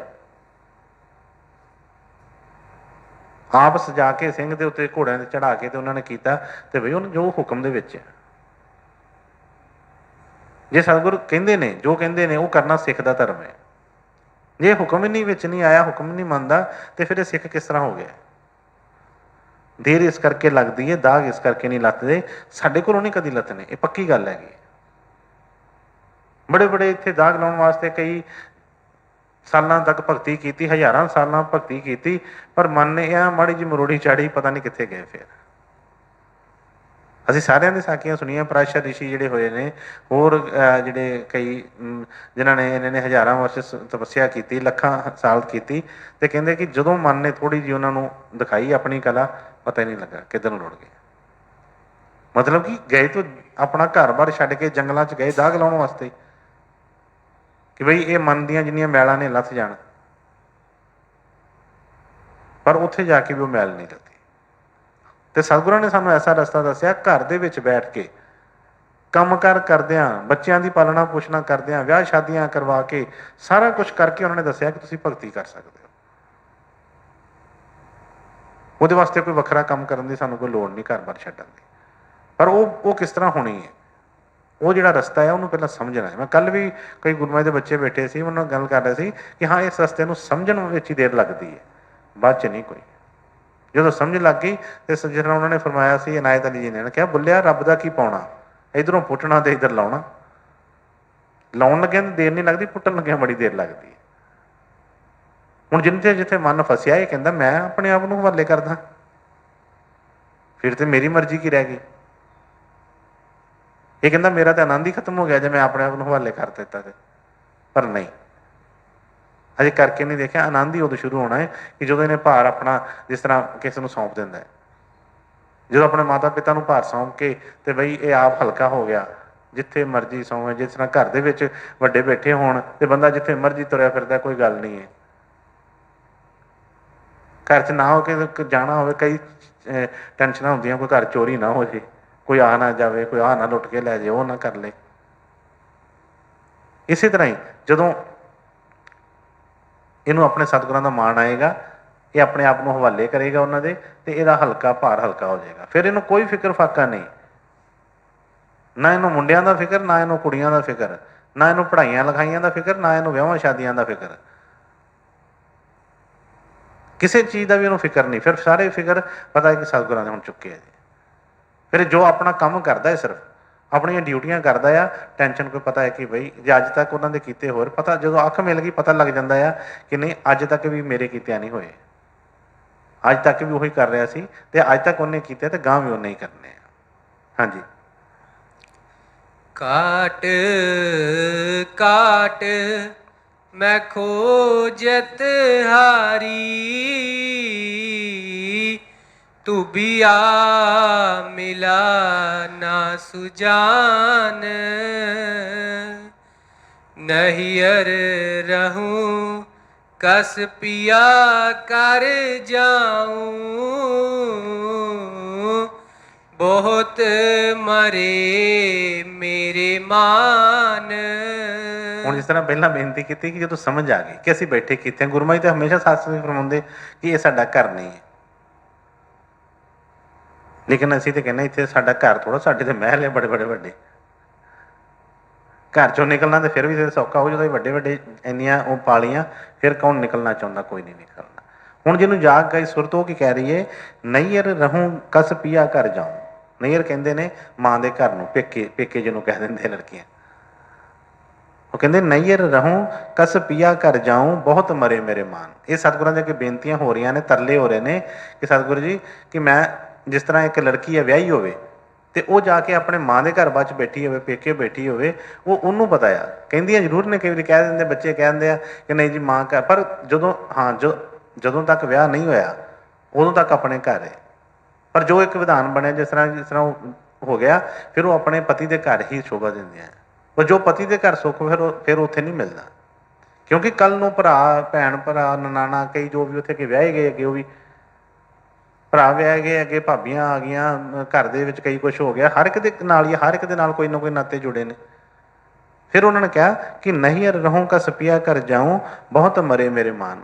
ਕਹਿੰਦੇ ਸਤਿਗੁਰੂ ਜੀ ਬੜਾ ਰਹਿਣਾ ਔਖਾ ਹੈ, ਪੇਕੇ ਘਰ ਰਹਿਣਾ ਬੜਾ ਔਖਾ। ਉੱਥੇ ਮੇਰੇ ਮਾਣ ਮਤਲਬ ਕਿ ਮੈਨੂੰ ਤਾਂ ਜਿੰਨੇ ਮੇਰੇ ਮਨ ਦੇ ਵਿੱਚੋਂ ਕਿ ਮੈਨੂੰ ਹੁੰਦਾ ਹੀ ਆ ਕਿ ਨਹੀਂ ਜੀ ਮੇਰਾ ਘਰ ਹੈ, ਪਰ ਉੱਥੇ ਮੈਨੂੰ ਫਿਰ ਕਈ ਤਰ੍ਹਾਂ ਦੇ ਤਾਨੇ ਮਿਹਣੇ ਵੱਜਦੇ ਨੇ, ਰੋਜ਼ ਮੈਨੂੰ ਕੋਈ ਨਾ ਕੋਈ ਗੱਲ ਸੁਣਨੀ ਪੈਂਦੀ ਹੈ। ਹੋਰ ਤਾਂ ਛੱਡੇ, ਮਾਂ ਪਿਓ ਵੀ ਪੁੱਛਣ ਲੱਗ ਪੈਂਦੇ ਨੇ ਕਦੋਂ ਜਾਣਾ ਤੂੰ ਆਪਣੇ ਘਰ। ਜਿਨ੍ਹਾਂ ਦੇ ਉੱਤੇ ਮਾਣ ਕਰਦੇ ਉਹ ਵੀ ਫਿਰ ਚੌਥੇ ਦਿਨ ਪੁੱਛਦੇ ਨੇ ਕਿ ਬੜੇ ਦਿਨ ਹੋ ਗਏ ਆਇਆਂ ਨੂੰ, ਕਿਉਂ ਨਹੀਂ ਆ ਕੀ। ਫਿਰ ਇਹਨੂੰ ਪਤਾ ਲੱਗਦਾ ਹੈ, ਫਿਰ ਉਸ ਬੱਚੇ ਨੂੰ ਕਿ ਨਹੀਂ ਵੀ ਕੋਈ ਨਹੀਂ ਹੈਗਾ ਮੇਰਾ। ਉਸ ਘਰ ਨੂੰ ਕਿਸੇ ਨੇ ਪਿਤਾ ਦਾ ਘਰ ਆਖਿਆ, ਕਿਸੇ ਨੇ ਪੀਆ ਦਾ ਘਰ ਆਖਿਆ, ਕੋਈ ਵੀ ਨਾਮ ਕੋਈ ਵੀ ਹੋਵੇ ਲੈ ਲਈਏ, ਪਰ ਗੱਲ ਸਮਝਣ ਦੀ ਉਸ ਦੀ। ਤੇ ਉਹ ਸਤਿਗੁਰਾਂ ਦੇ ਚਰਨਾਂ 'ਚ ਬੇਨਤੀ ਕਰ ਕਿ ਨਹੀਂ ਰਹੂੰ ਕਸ ਪੀਆ ਘਰ ਜਾਊਂ, ਕਿ ਸਤਿਗੁਰੂ ਜੀ ਮੈਂ ਇੱਥੇ ਆ ਕੇ, ਇਸ ਦੇਸ਼ ਦੇ ਵਿੱਚ ਆ ਕੇ ਫਸ ਗਈ, ਇੱਥੇ ਮੈਨੂੰ ਆਪਣਾ ਘਰ ਮੈਨੂੰ ਲੱਗਦਾ ਸੀ ਉਸ ਕਿ ਮੇਰਾ ਆਪਣਾ ਘਰ ਹੈ, ਕਿਉਂਕਿ ਇੱਥੇ ਜਿਸ ਕੋਈ ਨਿਕਲਣਾ ਤਾਂ ਇੱਥੋਂ ਕੋਈ ਵੀ ਨਹੀਂ ਚਾਹੁੰਦਾ, ਘਰ ਤਾਂ ਇਹੋ ਹੀ ਆਪਣਾ ਲੱਗ ਰਿਹਾ ਹੈ। ਪਰ ਸੋਚੀਏ ਕਿ ਕਿੰਨੀ ਤਰ੍ਹਾਂ ਦੀ ਸਾਡੀ ਬੇਇੱਜ਼ਤੀ ਹੁੰਦੀ ਹੈ ਰੋਜ਼,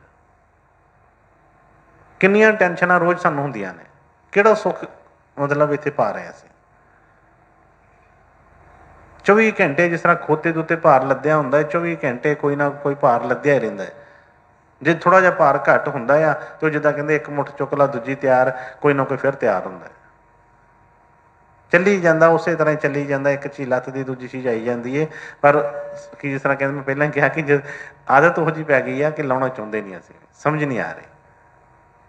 ਪਰ ਜਿਹਨੂੰ ਜਾਗ ਆ ਗਈ, ਜਿਹਨੂੰ ਪਤਾ ਲੱਗ ਗਿਆ ਸਤਿਗੁਰਾਂ ਦੇ ਬਚਨਾਂ ਦਾ, ਉਹਨੇ ਫਿਰ ਬੇਨਤੀ ਕੀਤੀ ਹੈ ਕਿ ਹਾਂ ਬਈ ਮੇਰੀ ਬੜੀ ਬੇਇੱਜ਼ਤੀ। ਜਿਹੜਾ ਆਪਣੇ ਘਰ, ਜਿਸ ਤਰ੍ਹਾਂ ਗੁਰੂ ਮੈਂ ਕਈ ਵਾਰੀ ਫਰਮਾਉਣਾ ਬਈ ਆਪਣੇ ਘਰ ਤੇ ਫਿਰ ਸੁੱਖ ਹੀ ਸੁੱਖ ਹੈ, ਉੱਥੇ ਕੋਈ ਫਿਰ ਕੋਈ ਦੁੱਖ ਨਹੀਂ ਹੈਗਾ।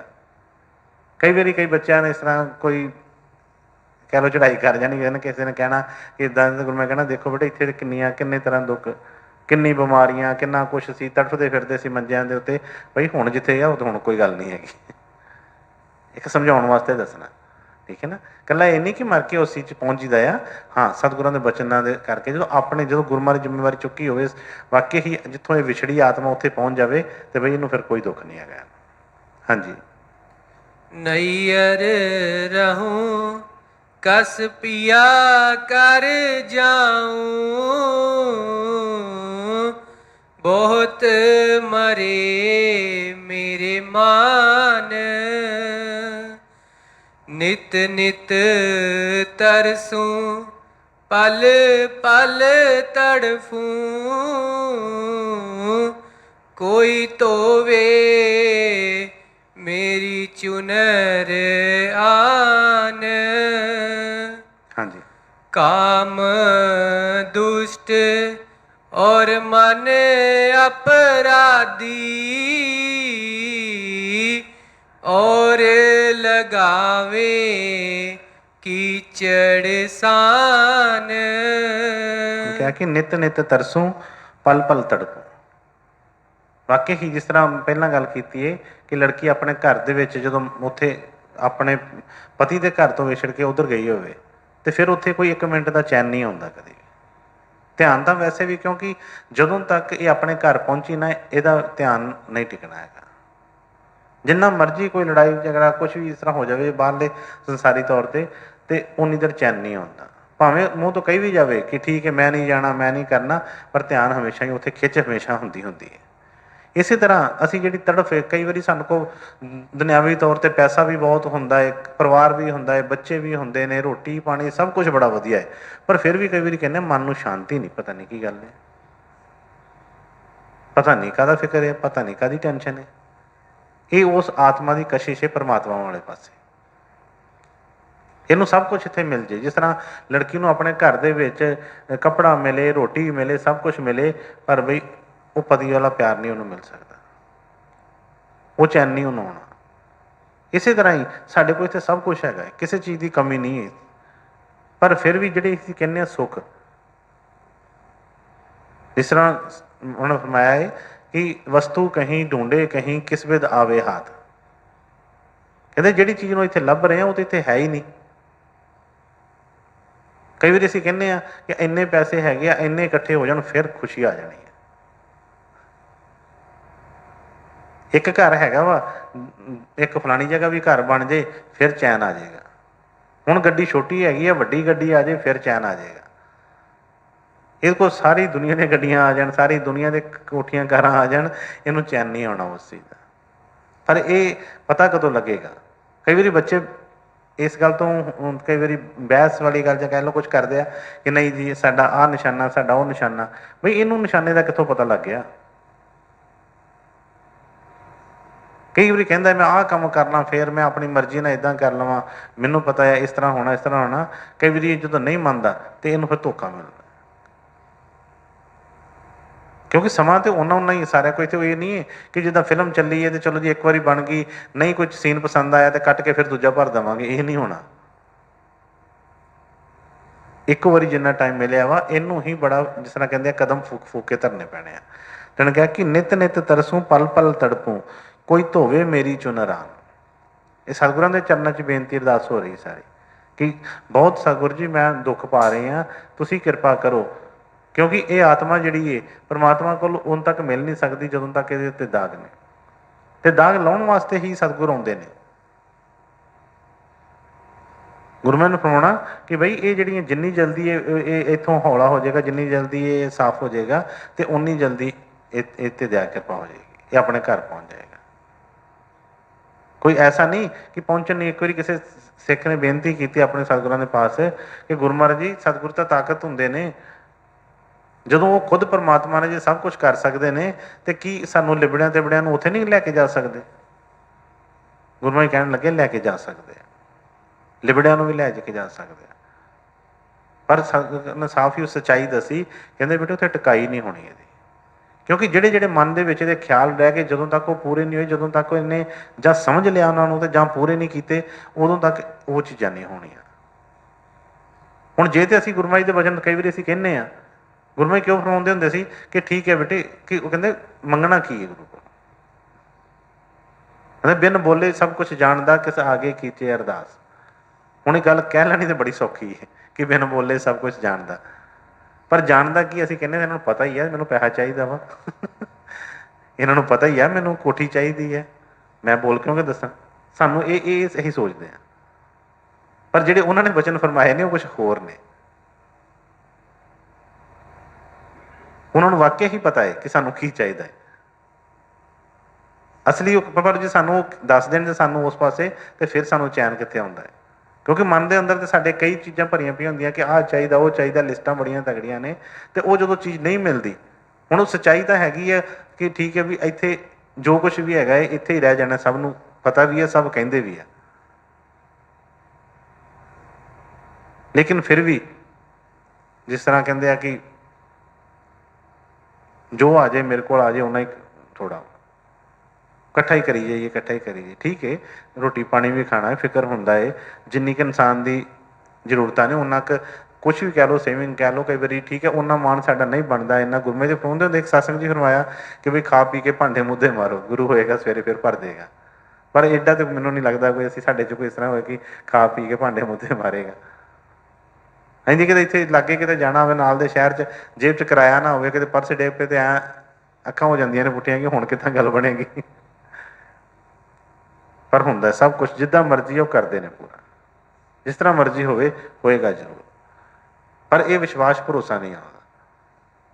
ਇਸ ਲਈ ਕਹਿੰਦੇ ਨੇ ਕਿ ਨਿਤ ਨਿਤ ਤਰਸੋਂ ਪਲ ਪਲ ਤੜਪੂੰ ਕੋਈ ਧੋਵੇ ਚੁਨਰ ਮੇਰੀ ਆਨ, ਇਹ ਕਾਮ ਦੁਸ਼ਟ ਔਰ ਮਨ ਅਪਰਾਧੀ ਔਰ ਲਗਾਵੇਂ ਕੀਚੜ ਸਨ।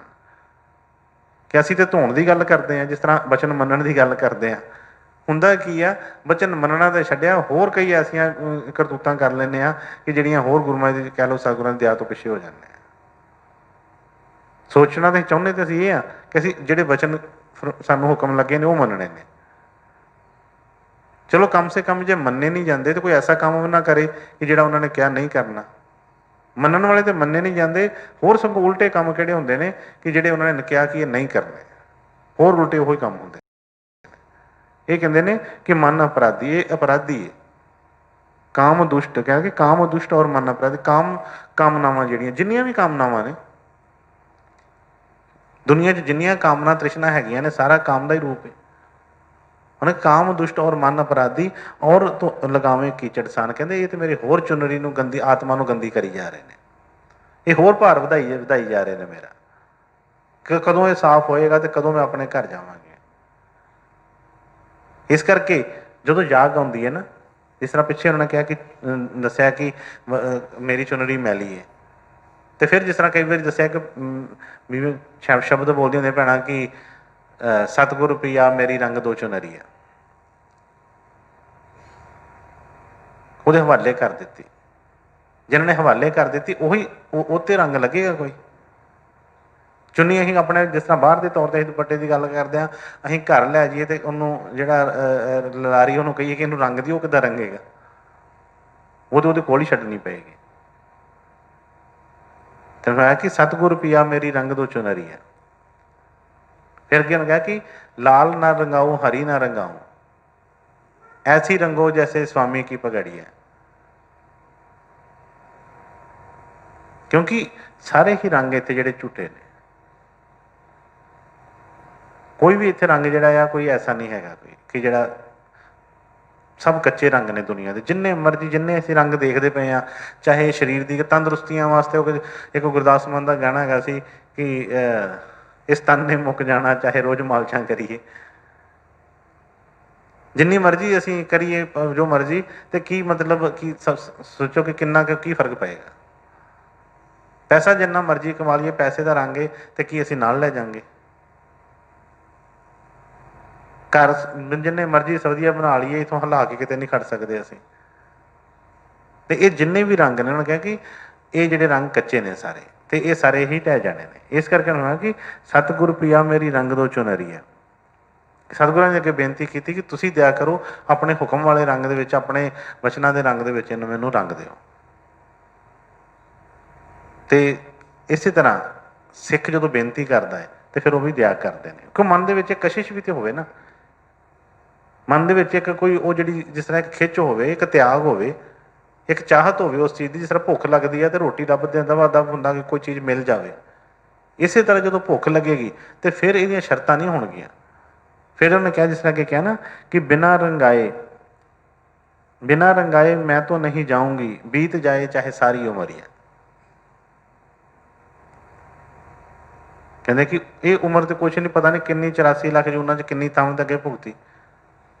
ਜਿਸ ਤਰ੍ਹਾਂ ਉਸ ਨੂੰ ਵੀ ਦੱਸਿਆ ਸੀ ਕਿ ਇਹ ਮੌਕਾ ਮਿਲਿਆ, ਜਿਸ ਤਰ੍ਹਾਂ ਕਿ ਉਹ ਕਿਹਾ ਕਿ ਜਿੰਦ ਉੱਦਾਂ ਵੀ ਤੇ ਜਾਣੀ ਹੈ, ਜਾਨ ਤੇ ਉੱਦਾਂ ਵੀ ਜਾਣੀ ਹੈ, ਰਹਿਣੀ ਤੇ ਕਿਸੇ ਕੋਲ ਨਹੀਂ। ਪਰ ਗੁਰੂ ਮਹਾਰਾਜ ਨੇ ਫਰਮਾਉਣਾ ਕਿਸੇ ਦੇ ਲੇਖੇ ਲੱਗ ਜਾਏ, ਕਿਸੇ ਦੀ ਬਣ ਜਾਏ, ਕੋਈ ਪਤਾ ਲੱਗੇ ਕਿ ਠੀਕ ਹੈ, ਇਹਨੂੰ ਵੀ ਪਤਾ ਲੱਗੇ ਕਿ ਬਈ ਇਸ ਕੰਮ ਆ ਗਈ ਹੈ। ਤੇ ਜੇ ਉੱਦਾਂ ਹੀ ਰੋਂਦਿਆਂ ਖੱਪਦਿਆਂ ਹੀ ਇਹ ਬੰਦਾ ਹੋ ਗਿਆ ਤੇ ਫਾਇਦਾ ਕੀ ਹੋਇਆ ਇਸ ਜਨਮ ਮਿਲਣ ਦਾ? ਹਾਂਜੀ ਅੱਗੇ। काम दुष्ट और मन अपराधी, और लगावे कीचड़ सान, कासे कहूँ सुने नहीं कोई, सब मिल करते ਮੇਰੀ ਹਾਨ। ਜਦੋਂ ਤੱਕ ਇੱਥੇ ਇਹਦਾ ਕੋਈ ਆਪਣਾ ਹੈ ਹੀ ਨਹੀਂ ਤੇ ਕੌਣ ਇਹਦਾ ਫਿਕਰ ਕਰੇਗਾ? ਫਿਰ ਜਿਹਨੂੰ ਅਸੀਂ ਦੱਸਣ ਦੀ ਕੋਸ਼ਿਸ਼ ਕਰਦੇ ਹਾਂ, ਹਰ ਇੱਕ ਕੋਈ ਆਪਣੇ ਨੂੰ ਕਿਸੇ ਨੂੰ ਦੁੱਖ ਦੱਸਦਾ, ਕੋਈ ਕੁਛ ਕਰਦਾ ਹੈ, ਕੋਈ ਉਹਦਾ ਕਿ ਮਰਮ ਤੇ ਕੀ ਲਾਉਣੀ ਹੈ। ਜਿਸ ਤਰ੍ਹਾਂ ਉਹ ਕਹਿੰਦੇ ਨਾ, ਕਹਿੰਦੇ ਕਿ ਆਪਣਾ ਦੁੱਖ ਹਰ ਕਿਸੇ ਨੂੰ ਨਾ ਦੱਸੋ। ਹੁਣ ਕਿਉਂ ਕਿਹਾ? ਕਹਿੰਦੇ ਕਿ ਹਰ ਘਰ ਦੇ ਵਿੱਚ ਮਲਮ ਤਾਂ ਨਹੀਂ ਹੁੰਦੀ, ਪਰ ਹਰ ਕਰਮ 'ਚ ਨਮਕ ਜ਼ਰੂਰ ਹੁੰਦਾ। ਮਲਮ ਕੋਈ ਲੱਗੇ ਨਾ ਲਾਵੇ, ਨਮਕ ਜ਼ਰੂਰ ਲਾਏਗਾ, ਕਿਉਂਕਿ ਜਿਹੜੀ ਚੀਜ਼ ਹੈਗੀ ਆ ਉਹ ਤੇ ਬਈ ਉਹ ਕਰੇਗਾ ਹੀ ਨਾ ਆਪਣਾ ਕੰਮ। ਹੁਣ ਕਹਿੰਦੇ ਨੇ ਕਿ ਕਾਸੇ ਕਹੂੰ ਸੁਣੇ ਨਹੀਂ ਕੋਈ ਸੁਣਨ ਵਾਲਾ ਕੋਈ ਹੋਏਗਾ ਤਾਂ ਸੁਣੇਗਾ। ਕਿਤੇ ਕੋਈ ਟਾਈਮ ਹੈਗਾ ਹੋਰ ਤਾਂ ਛੱਡਿਆ ਕੋਈ ਕਿਸੇ ਨੂੰ ਦੁੱਖ ਦੱਸਣ, ਕੋਈ ਬੰਦਾ ਕਰਨਾ ਤਾਂ ਕਿਸੇ ਨੇ ਅਲੱਗਾ ਛੱਡਿਆ, ਕੋਈ ਸੁਣਨ ਵਾਸਤੇ ਕੋਈ ਰਾਜੀ ਨਹੀਂ ਹੁੰਦਾ। ਤੁਸੀਂ ਇੱਕੋ ਦੁੱਖ ਕਿਸੇ ਨੂੰ ਦੱਸੋ, ਕੋਈ ਨਹੀਂ, ਕੋਈ ਨਹੀਂ ਸੁਣਦਾ। ਜਿਨ ਭਾਵੇਂ ਆਪਣੇ ਵੀ ਜਿੰਨੇ ਮਰਜ਼ੀ ਹੋਣ, ਅਗਲਾ ਕਹਿੰਦਾ ਮੇਰਾ ਸਿਰ ਨਾ ਖਾ, ਮੇਰਾ ਦਿਮਾਗ ਨਾ ਖਾ, ਤੂੰ ਕੀ ਆਪਣੇ ਰੋਂਦਾ ਰੋਣਾ ਰਹਿੰਦਾ। ਕਿਉਂਕਿ ਆਪਣੇ ਆਪਣੇ ਰੋਣੇ ਅੱਗੇ ਸਾਰਿਆਂ ਕੋਲ ਬੜੇ ਹੈਗੇ ਨੇ, ਕਿਸੇ ਦਾ ਕੌਣ ਸੁਣਦਾ। ਇੱਕ ਸਤਿਗੁਰੂ ਹੀ ਦਇਆ ਕਰਦੇ ਨੇ, ਕਿਰਪਾ ਕਰਦੇ ਨੇ। ਤੇ ਕਹਿੰਦੇ ਕਾਸੇ ਕਹੂੰ ਸੁਣੇ ਨਹੀਂ ਕੋਈ, ਸਭ ਮਿਲ ਕਰਤੇ ਮੇਰੀ ਹਾਨ। ਕਹਿੰਦੇ ਉਹਨਾਂ ਨੇ ਦੁੱਖ ਸੁਣਨਾ ਕੀ ਜਾਂ ਮੇਰਾ ਹੱਲ ਕੀ ਕਰਨਾ ਹੈ, ਉਹ ਸਭ ਮਿਲ ਕਰਤੇ ਮੇਰੀ ਹਾਨ, ਕਿ ਹੋਰ ਸਗੋਂ ਮੇਰਾ ਨੁਕਸਾਨ ਕਰਨ ਦੀ ਕੋਸ਼ਿਸ਼ ਕਰਦੇ ਨੇ। ਜਿਸ ਤਰ੍ਹਾਂ ਕਹਿੰਦੇ ਨੇ ਡੁੱਬਦੇ ਨੂੰ ਇਹ ਨਹੀਂ ਕੋਈ ਸਹਾਰਾ ਦੇਣਾ, ਹੋਰ ਧੱਕਾ ਦੇਣਾ ਕਿ ਜਾਵੇ ਦਵਾ ਦਵਾ, ਥਾਂ ਵਿਹਲਾ ਹੋਵੇ ਕਿਸੇ ਦਾ। ਇਹ ਦੁਨੀਆ ਇਸੇ ਤਰ੍ਹਾਂ ਹੀ ਹੈ, ਠੀਕ ਹੈ। ਸਤਿਗੁਰਾਂ ਨੇ ਦੇਖਿਆ ਹੈ, ਕਿਉਂਕਿ ਉਹਨਾਂ ਨੂੰ ਪਤਾ ਹੈ ਕਿ ਇਹ ਬਈ ਇਹ ਕਾਲ ਦਾ ਸਾਰਾ ਜਾਲ ਹੈ, ਬਈ ਇਹਦੇ ਵਿੱਚ ਕੁਛ ਵੀ ਸਭ ਮਾਇਆ ਹੀ ਮਾਇਆ ਸਾਰੇ ਪਾਸੇ।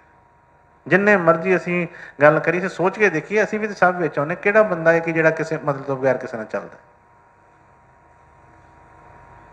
ਪਰ ਇੱਕ ਸਤਿਗੁਰ ਹੀ ਇੱਕ ਐਸਾ ਨਾਤਾ ਹੈ ਕਿ ਉਹ ਬਿਨਾਂ ਤੋਂ ਹੀ ਫਿਰ ਵੀ ਚੱਲੀ ਜਾਂਦੇ ਨੇ। ਕੁਛ ਨਹੀਂ ਲੈਣਾ ਦੇਣਾ, ਕੁਛ ਨਹੀਂ ਕਰਨਾ, ਫਿਰ ਵੀ ਕੋਈ ਵੀ ਲਿਬੜਿਆ ਤਿਬੜਿਆ, ਜਿਸ ਤਰ੍ਹਾਂ ਵੀ ਉਹ ਕਹਿੰਦੇ ਜੈਸਾ ਤੈਸਾ ਪਤ ਕੀ ਆਇਆ ਗੁਰੂ ਕੀ ਓਟ, ਗਾਂਠੀ ਬੰਦੇ ਸ਼ਬਦ ਕੀ ਫਿਰ ਨਹੀਂ ਪਰਖੇ ਕੋਟ।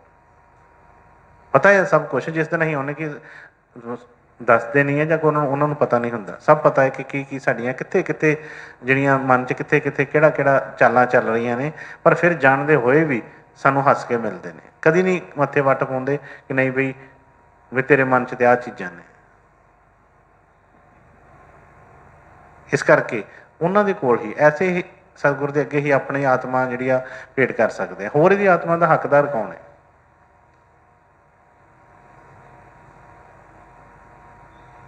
ਜਦੋਂ ਇਹਨੂੰ ਸਮਝ ਲੱਗ ਜਾਏਗੀ ਇਹ ਸੰਸਾਰੀ ਠੀਕ ਹੈ, ਇਹ ਬਾਹਰਲਾ ਤਨ ਮਿਲਿਆ ਇੱਥੇ ਹੀ ਰਹਿ ਜਾਣਾ, ਇਹ ਜਿਹਦਾ ਮਰਜ਼ੀ ਦੀ ਕੋਈ ਗੱਲ ਨਹੀਂ, ਦਾ ਫਰਕ ਨਹੀਂ ਪੈਂਦਾ।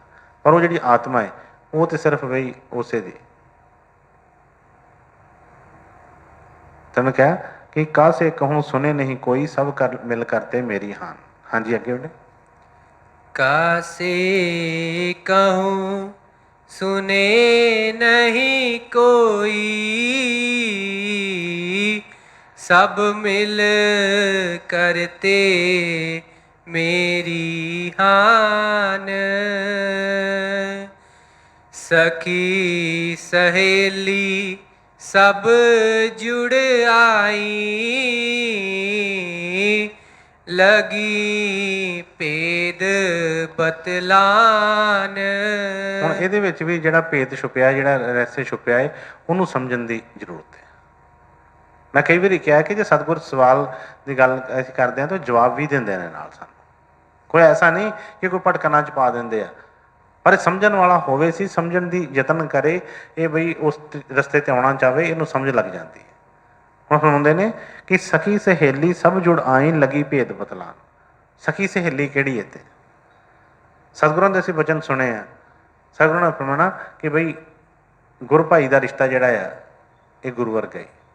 ਹੁਣ ਕਹੇ ਗੁਰ ਭਾਈ ਕੋ ਗੁਰ ਸਮਝ ਜਾਣੋ, ਲੇਕਿਨ ਇੰਨਾ ਨਾ ਉਹ ਚੀਜ਼ ਬਣਦੀ ਏ ਨਾ ਸੀ, ਕਿਉਂਕਿ ਗੁਰ ਭਾਈ ਤੇ ਗੁਰੂ ਦੇ ਚੇਲੇ ਜਾਂ ਗੁਰੂ ਦੇ ਸ਼ਿਸ਼ ਉਹ ਕੁਆਲਿਟੀਆਂ ਆਉਣ ਇਹਦੇ ਵਿੱਚ, ਤੇ ਫਿਰ ਵੀ ਇਸ ਤੋਂ ਵੱਡੇ ਤਾਂ ਕੋਈ ਨਾਤਾ ਹੀ ਨਹੀਂ ਹੈਗਾ। ਲੇਕਿਨ ਕਈ ਵਾਰੀ ਅਸੀਂ ਉੱਥੇ ਆਣ ਕੇ ਵੀ ਕਈ ਮਨ ਦੇ ਵਿੱਚ ਚੀਜ਼ਾਂ ਰੱਖ ਲੈਂਦੇ ਹਾਂ। ਇਸ ਕਰਕੇ ਜਦੋਂ ਗੁਰੂ ਦੇ ਨਾਲ ਸਾਡਾ ਨਾਤਾ ਨਹੀਂ ਬਣਿਆ ਤੇ ਫਿਰ ਅਸੀਂ ਗੁਰ ਭਾਈ ਵੀ ਕਿੱਥੋਂ ਬਣਨਾ ਹੈ? ਪਹਿਲਾਂ ਅਸੀਂ ਗੁਰੂ ਦੇ ਸਿੱਖ ਬਣੀਏ, ਸੱਚੇ ਸਿੱਖ ਬਣੀਏ। ਗੁਰੂ ਨਾਲ ਪਹਿਲਾਂ ਨਾਤਾ ਬਣੇ ਸਾਡਾ, ਫਿਰ ਉਸ ਤੋਂ ਬਾਅਦ ਵਾਕਈ ਜਿਹਦਾ ਗੁਰੂ ਦੇ ਨਾਲ ਸੱਚਾ ਨਾਤਾ ਬਣ ਗਿਆ ਉਹਦੀ ਸੰਗਤ ਕਰਨੀ, ਉਹੀ ਸਾਡਾ ਸੱਚਾ ਸਖਾ ਹੈ। ਕਿਉਂਕਿ ਉਹਨੇ ਸਾਨੂੰ ਕਦੀ ਵੀ ਕੋਈ ਦੁਨੀਆਦਾਰੀ ਦੀ ਗੱਲ ਨਹੀਂ ਕਰਨੀ। ਉਹ ਸਾਨੂੰ ਗੁਰੂ ਦੀ ਹੀ ਸ਼ੋਭਾ ਕਰੇਗਾ, ਗੁਰੂ ਦਾ ਹੀ ਵਚਨ ਸੁਣਾਏਗਾ, ਗੁਰੂ ਦੇ ਵਚਨਾਂ 'ਤੇ ਪੱਕਿਆਂ ਕਰੇਗਾ ਕਿ ਬਈ ਜਦੋਂ ਅਸੀਂ ਕਿਤੇ ਗਲਤ ਹੋਣ ਲੱਗੇ ਉਹਨੇ ਕਹਿਣਾ ਕਿ ਬਈ ਆਹ ਸਤਿਗੁਰਾਂ ਦਾ ਹੁਕਮ ਨਹੀਂ ਹੈਗਾ, ਆਹ ਕੰਮ ਨਾ ਕਰ। ਉਹੀ ਸਾਡਾ ਸਖਾ ਹੈ, ਉਹੀ ਸੱਚਾ ਮਿੱਤਰ ਹੈ ਕਿ ਜਿਹੜਾ ਸਾਨੂੰ ਸਾਡੀ ਗਲਤੀ ਦੱਸਦਾ ਹੈ। ਜੇ ਅਸੀਂ ਗਲਤ ਹਾਂ ਤੇ ਨਾਲ ਹੋਰ ਕਹੀ ਜਾਂਦਾ ਕੋਈ ਨਹੀਂ ਕੋਈ ਨਹੀਂ ਕੋਈ ਨਹੀਂ ਕੋਈ ਨਹੀਂ, ਇੱਦਾਂ ਇੱਦਾਂ ਹੀ ਚੱਲਦਾ, ਇੱਥੇ ਇੱਦਾਂ ਹੀ ਚੱਲਦਾ। ਉਹ ਤਾਂ ਸਾਨੂੰ ਹੋਰ ਡੁਬਾਉਂਦਾ ਪਿਆ ਵਾ ਉੱਤੋਂ ਫੜ ਫੜ ਕੇ। ਜਿਸ ਤਰ੍ਹਾਂ ਇੱਕ ਬੰਦਾ ਡੁੱਬਦਾ ਹੈ, ਉਹ ਸਿਰ ਤੇ ਹੋਰ ਭਾਰ ਪਾ ਕੇ ਜਿਸ ਤਰ੍ਹਾਂ ਹੱਥ ਰੱਖ ਕੇ ਥੱਲੇ ਨੂੰ ਡੁਬੋਈ ਜਾਂਦਾ ਸਾਨੂੰ। ਬਈ ਜੇ ਕੋਈ ਦੱਸਦਾ ਹੈ, ਜੇ ਕੋਈ ਗੁਰੂ ਦੇ ਵਚਨਾਂ ਦੀ ਕੋਈ ਦੱਸਦਾ ਹੈ ਤੇ ਉਹਦਾ ਧੰਨਵਾਦ ਕਰੋ। ਜੇ ਕੋਈ ਸਾਨੂੰ ਦੱਸਦਾ ਹੈ ਕਿ ਬਈ ਗੁਰੂ ਮਹਾਰਾਜ ਜੀ ਦਾ ਆਹ ਹੁਕਮ ਨੇ, ਸਤਿਗੁਰਾਂ ਦੇ ਆਹ ਮਰਿਆਦਾ ਹੈ, ਡੇਰੇ ਦੀ ਆਹ ਸਾਡੇ ਬਾਹਰ ਦੀ ਸੰਸਾਰ ਦੀ ਜਾਂ ਜੋ ਵੀ ਘਰਾਂ ਦੀ ਮਰਿਆਦਾ ਜੋ ਵੀ ਹੈਗੀ ਹੈ, ਜਦੋਂ ਦੱਸਦੇ ਨੇ ਕਿ ਆਹ ਸਤਿਗੁਰਾਂ ਦੇ ਵਚਨ ਨੇ, ਬਾਣੀ ਆਹ ਕਹਿੰਦੀ ਹੈ, ਵਚਨ ਆਹ ਕਹਿੰਦੇ ਨੇ, ਤੇ ਉੱਥੇ ਗੁੱਸਾ ਨਾ ਕਰੇ। ਲੇਕਿਨ ਉਲਟਾ ਕੀ ਹੁੰਦਾ, ਅਸੀਂ ਗੁੱਸੇ ਹੁੰਦੇ, ਨਾਰਾਜ਼ ਕੀ ਹੁੰਦੇ ਆ, ਤੂੰ ਜ਼ਿਆਦਾ ਭਗਤ ਹੈ, ਤੈਨੂੰ ਜ਼ਿਆਦਾ ਪਤਾ ਹੈ, ਮੈਨੂੰ ਨਹੀਂ ਪਤਾ ਹੈਗਾ। ਮੈਂ ਕਈ ਵਾਰੀ ਦੱਸਿਆ, ਮੈਂ ਕੋਈ ਚੀਜ਼ ਸ਼ਰਨ, ਮੈਂ ਜੋ ਸਾਡੀ ਸਭ ਦੀ ਹਾਲਤ ਹੈ, ਮੈਂ ਉਹ ਗੱਲ ਕਰ ਰਿਹਾ। ਕਈ ਵਾਰੀ ਤੇ ਆਪਣੇ ਆਪਣੇ ਜਿਹੜੇ ਮਾਣ ਜਿਹੜੇ ਉਹ ਜਿਹੜੇ ਹੰਕਾਰ ਜਿਹੜੇ ਆ ਉਹ ਅੰਦਰੋਂ ਫਿਰ ਨਿਕਲਦੇ ਨੇ, ਜਿੱਦਾਂ ਫੁੱਟ ਫੁੱਟ ਕੇ ਨਿਕਲਦੇ ਨੇ। ਸਤਿਗੁਰਾਂ ਨੇ ਤਾਂ ਫਰਮਾਉਣਾ ਕਿ ਬਈ ਕੋਈ ਨਵਾਂ ਨਹੀਂ, ਕੋਈ ਪੁਰਾਣਾ ਨਹੀਂ, ਕੋਈ ਵੱਡਾ ਨਹੀਂ, ਕੋਈ ਛੋਟਾ ਨਹੀਂ, ਕੋਈ ਅਮੀਰ ਨਹੀਂ, ਕੋਈ ਗਰੀਬ ਨਹੀਂ, ਕਿਉਂਕਿ ਜਦੋਂ ਹੈ ਹੀ ਹੁਣ ਕਿਹਾ ਕਿ ਏਕ ਨੂਰ ਤੇ ਸਭ ਜਗ ਉਪਜਿਆ, ਕੌਣ ਭਲੇ ਕੋ ਮੰਦੇ। ਠੀਕ ਹੈ, ਜਿੱਦਾਂ ਦੇ ਹੈਗੇ ਆ ਸਾਰੇ ਹੈਗੇ ਵਿੱਚ ਬਈ ਉਹਦੇ ਵਿੱਚ ਕੋਈ ਵੱਡਾ ਛੋਟਾ ਕੀ, ਨਵਾਂ ਪੁਰਾਣਾ ਕੀ, ਤੇ ਕੀ ਉੱਚ ਨੀਚ ਕੀ। ਪਰ ਕਈ ਵਾਰੀ ਇਸ ਤਰ੍ਹਾਂ ਦੱਸਿਆ ਹੈ ਕਿ ਜਦੋਂ ਕੋਈ ਸਾਨੂੰ ਕੋਈ ਗੁਰੂ ਦਾ ਹੁਕਮ ਦੱਸਦਾ ਹੈ, ਗੁਰੂ ਦਾ ਵਚਨ ਦੱਸਦਾ ਹੈ, ਕੋਈ ਦੱਸਦਾ, ਤੇ ਬੜੇ ਜਾਣੇ ਲੋਕਡਾਊਨ ਦੀ ਗੱਲ ਹੀ ਹੈ ਵਿੱਚ ਪਿੱਛੇ, ਤੇ ਕਿਸੇ ਕੋਈ ਬੱਚੇ ਨੇ ਕਿਸੇ ਨੇ ਦੱਸਿਆ ਕਿ ਕੋਈ ਫੈਮਿਲੀ ਦੇ ਵਿੱਚ ਕੋਈ ਬੱਚਾ ਹੈ, ਤੇ ਉਹ ਅੱਗੇ ਵੀ ਇੱਕ ਅੱਧੀ ਵਾਰੀ ਕਿਤੇ ਕੋਈ ਕੁਛ ਇਸ ਤਰ੍ਹਾਂ ਦਾ ਕੋਈ ਗਲਤ ਕੰਮ ਕੀਤਾ ਹੋਏਗਾ ਕੋਈ ਵੀ, ਤੇ ਇੱਕ ਦਿਨ ਫਿਰ ਉਹ ਕਿਤੇ ਇਕੱਠੇ ਗਏ ਕਿਤੇ ਬਾਹਰ ਕਿਤੇ, ਤੇ ਕਿਤੇ ਜਾ ਕੇ ਤੇ ਫਿਰ ਉਹ ਕੋਈ ਇਸ ਤਰ੍ਹਾਂ ਗਲਤ ਸੰਗਤ ਕਰਨ ਲੱਗਾ ਕੁਛ ਵੀ, ਤੇ ਉਹਨਾਂ ਨੇ ਕਿਹਾ ਕਿ ਬਈ ਤੈਨੂੰ ਪਤਾ ਨਹੀਂ ਹੈ, ਤੂੰ ਨਾਮ ਲਿਆ ਹੈ, ਤੈਨੂੰ ਪਤਾ ਨਹੀਂ ਗੁਰਮਤਿ ਦੇ ਬਚਨਾਂ ਦਾ। ਤੇ ਉਹ ਕਹਿੰਦੇ ਕਿ ਇੰਨਾ ਉੱਥੇ ਉਹਨੇ ਬੇਇੱਜ਼ਤੀ ਕੀਤੀ, ਕਹਿੰਦਾ ਤੂੰ ਚੱਲ ਵੱਡਾ, ਤੂੰ ਭਗਤ ਆਇਆ ਕਿੱਧਰੋਂ, ਤੂੰ ਮੇਰੇ ਤੋਂ ਪਹਿਲਾਂ ਤਾਂ ਜਾਣ ਲੱਗਾ ਉੱਥੇ, ਮੈਂ ਤੇਰੇ ਤੋਂ ਮਤਲਬ ਕਿ ਜਿਸ ਤਰ੍ਹਾਂ ਕਈ ਗੱਲਾਂ ਹੋਰ ਵਾਧੂ ਘਾਟੀ ਕਈ ਐਸੀਆਂ ਕੀਤੀਆਂ। ਉਹ ਕਹਿੰਦੇ ਕਿ ਮੈਨੂੰ ਬੜੀ ਆਈ ਕਿ ਬਈ ਮੈਂ ਇਹਨੂੰ ਮਾੜੀ ਗੱਲ ਕੀ ਕਹੀ। ਪਰ ਜੇ ਉਹੀ ਬੱਚਾ ਫਿਰ ਬਾਅਦ ਵਿੱਚ ਜਿਹਨੂੰ ਉਹਨੇ ਰੋਕਣ ਟੋਕਣ ਦੇ ਸੀ, ਉਹ ਗੱਲ ਹੋ ਗਈ, ਜੋ ਵੀ ਉਹਨੇ ਉੱਥੇ ਕਿਤੇ ਪਾਰਟੀ ਤੇ ਗਏ, ਡਰਿੰਕ ਵਗੈਰਾ ਕਰ ਲਈ, ਫਿਰ ਉੱਥੇ ਕੋਈ ਉਹਨਾਂ ਦਾ ਦੋਸਤਾਂ ਨਾਲ ਜਾਂ ਕਿਤੇ ਝਗੜਾ ਹੋ ਗਿਆ, ਸਿਰ ਪਾਟੇ, ਕਈ ਮੁਕੱਦਮੇ ਬਣੇ, ਫਿਰ ਕਵੇ ਮੇਰੇ ਕੋਲ ਗਲਤੀ ਹੋ ਗਈ। ਪਰ ਉਹ ਤਾਂ ਜਿਹੜਾ ਟਾਈਮ ਲੰਘ ਗਿਆ, ਕਰਮ ਬਣ ਗਿਆ, ਉਹ ਤਾਂ ਬਣ ਗਿਆ ਨਾ ਜਿਹੜਾ। ਇਸ ਲਈ ਹੁਣ ਕਿਹਾ ਕਿ ਸਖੀ ਸਹੇਲੀ ਸਭ ਜੁੜ ਆਈਨ ਲੱਗੀ ਭੇਦ ਬਤਲਾਨ, ਕਿ ਜਦੋਂ ਕੋਈ ਐਸਾ ਹੁੰਦਾ ਆਪਣੇ ਗੁਰੂਆਂ ਨੇ ਫਰਮਾਉਣਾ ਆਪਣੇ ਸਤਸੰਗੀ ਭਾਈ ਨੂੰ, ਕਿਸੇ ਨੂੰ, ਜਿਹੜੇ ਸੱਚੇ ਸੰਗੀ ਨੇ। ਸੱਚਾ ਕੌਣ ਹੈ? ਜਿਹੜਾ ਗੁਰੂ ਦੀ ਗੱਲ ਕਰਦਾ ਹੈ, ਤੁਹਾਡੇ ਮਾਣ ਦੀ ਗੱਲ ਨਹੀਂ ਕਰਦਾ, ਤੁਹਾਡੀ ਵਡਿਆਈ ਦੀ ਗੱਲ ਨਹੀਂ ਕਰਦਾ, ਜਿਹੜਾ ਗੁਰੂ ਦਾ ਵਚਨ ਕਰਦਾ ਹੈ, ਜਿਹੜਾ ਗੁਰੂ ਦਾ ਵਚਨ ਯਾਦ ਕਰਵਾਉਂਦਾ ਹੈ, ਭਾਵੇਂ ਉਹ ਸਾਡੇ ਵਾਸਤੇ ਕੜਵਾ ਹੋਵੇ, ਜਿੰਨਾ ਮਰਜ਼ੀ ਕੜਵਾ ਹੋਵੇ, ਜਦੋਂ ਸਾਨੂੰ ਯਾਦ ਕਰਾਉਂਦਾ ਕਰਦਾ, ਉਹ ਸਾਡਾ ਸਕਾ ਹੈ, ਉਹ ਉਹੀ ਸਕਾ ਹੈ। ਲੇਕਿਨ ਅਸੀਂ ਨਹੀਂ ਉਹਨੂੰ ਸੱਚਾ ਸਮਝਦੇ, ਅਸੀਂ ਸਕਾ ਨਹੀਂ ਸਮਝਦੇ, ਅਸੀਂ ਤਾਂ ਉਹਨੂੰ ਦੁਸ਼ਮਣ ਸਮਝਦੇ ਹਾਂ ਕਿ ਨਹੀਂ ਇਹ ਤਾਂ ਮੇਰਾ ਸਭ ਤੋਂ ਵੱਡਾ ਦੁਸ਼ਮਣ ਹੈ। ਕਿਉਂਕਿ ਮਨ ਦੀ ਐਸੀ ਹੈਬਿਟ ਹੈ ਕਿ ਜਿਹੜਾ ਇਹ ਕੰਮ ਕਰਨਾ ਚਾਹੁੰਦਾ ਨਾ, ਜੇ ਇਹਨੂੰ ਕੋਈ ਰੁਕਾਵਟ ਆਵੇ। ਮੈਂ ਕੱਲ੍ਹ ਵੀ ਬੱਚਿਆਂ ਨਾਲ ਕੋਈ ਗੱਲ ਕਰ ਰਿਹਾ ਸੀ ਕਿ ਕੋਈ ਬੱਚੇ ਤੋਂ ਕਹਿਣ ਲੱਗੇ ਕਿ ਜਦੋਂ ਮੇਰੇ ਅੱਗੇ ਕੋਈ ਅੜਦਾ ਹੈ ਨਾ, ਬਸ ਉਦੋਂ ਬੜਾ ਗੁੱਸਾ ਆਉਂਦਾ। ਤੇ ਮੈਂ ਕਿਹਾ ਉਹ ਕਿਹਨੂੰ ਨਹੀਂ ਆਉਂਦਾ, ਤਾਂ ਸਾਰਿਆਂ ਨੂੰ ਆਉਂਦਾ, ਜਦੋਂ ਕਿਸੇ ਦੇ ਅੱਗੇ ਅੜੇ ਕੋਈ ਗੁੱਸਾ ਹੁੰਦਾ ਹੀ ਉਦੋਂ ਆ, ਜਦੋਂ ਕੋਈ ਅੜੇਗਾ ਕੋਈ ਵੀ, ਤਾਂ ਉਦੋਂ ਫਿਰ ਗੁੱਸਾ ਆਉਂਦਾ।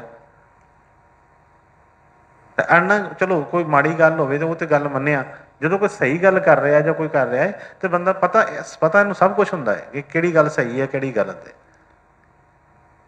ਉਹਨੇ ਕਿਹਾ ਕਿ ਸਖੀ ਸਹੇਲੀ ਸਭ ਜੋੜੀ ਲੱਗੀ ਭੇਦ ਬਤਲਾਨ। ਬਤਲਾਣਾ ਕੀ ਹੈ, ਦੱਸਣਾ ਕੀ ਆ, ਇੱਕ ਗੁਰੂ ਦਾ ਯਾਦ ਕਰਾਉਣੀ, ਗੁਰੂ ਦਾ ਚੇਤਾ ਕਰਾਉਣਾ, ਇਹਨੂੰ ਕਰਾਉਣਾ ਕਿ ਹਾਂ ਵੀ ਅਸੀਂ ਕੋਈ ਖਸਮ ਵਾਲੇ ਹਾਂ, ਅਸੀਂ ਕੋਈ ਸਾਡੇ ਸਿਰ ਤੇ ਕੋਈ ਖਸਮ ਹੈਗਾ ਹੈ, ਬਈ ਅਸੀਂ ਕਿਉਂ ਇਸ ਤਰ੍ਹਾਂ ਦੇ ਕੋਈ ਕੰਮ ਕਰੀਏ।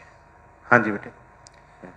ਸਖੀ ਸਹੇਲੀ ਸਭ ਜੁੜ ਆਈ,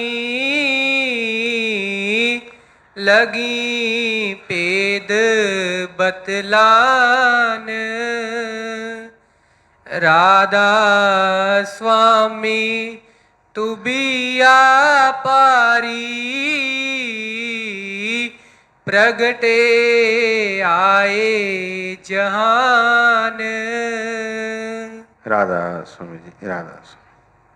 ਹੁਣ ਕੀ ਭੇਤ ਦੱਸਿਆ, ਕਿਉਂਕਿ ਮਨ ਹਮੇਸ਼ਾ ਹੀ ਗਿਰਦਾ ਹੈ, ਘਬਰਾਉਂਦਾ ਹੈ, ਜਦੋਂ ਇਹਨੂੰ ਕੋਈ ਕਿਸੇ ਤਰ੍ਹਾਂ ਦੀ ਮੁਸ਼ਕਿਲ ਪੈਂਦੀ ਹੈ, ਡਰਦਾ ਹੈ, ਪਤਾ ਨਹੀਂ ਕੀ ਹੋ ਜਾਣਾ ਹੈ, ਪਤਾ ਨਹੀਂ ਕੀ ਹੋ ਜਾਣਾ ਹੈ। ਅਸੀਂ ਆਪਣੇ ਜੀਵਨ ਦੇ ਵਿੱਚ ਦੇਖੀਏ ਕਿ ਜਦੋਂ ਵੀ ਕੋਈ ਸਤਿਗੁਰ ਦਾ ਸੱਚਾ ਸਿੱਖ ਮਿਲਿਆ, ਸਾਡੇ ਜੀਵਨ ਬਦਲਿਆ ਉਸੇ ਵੇਲੇ।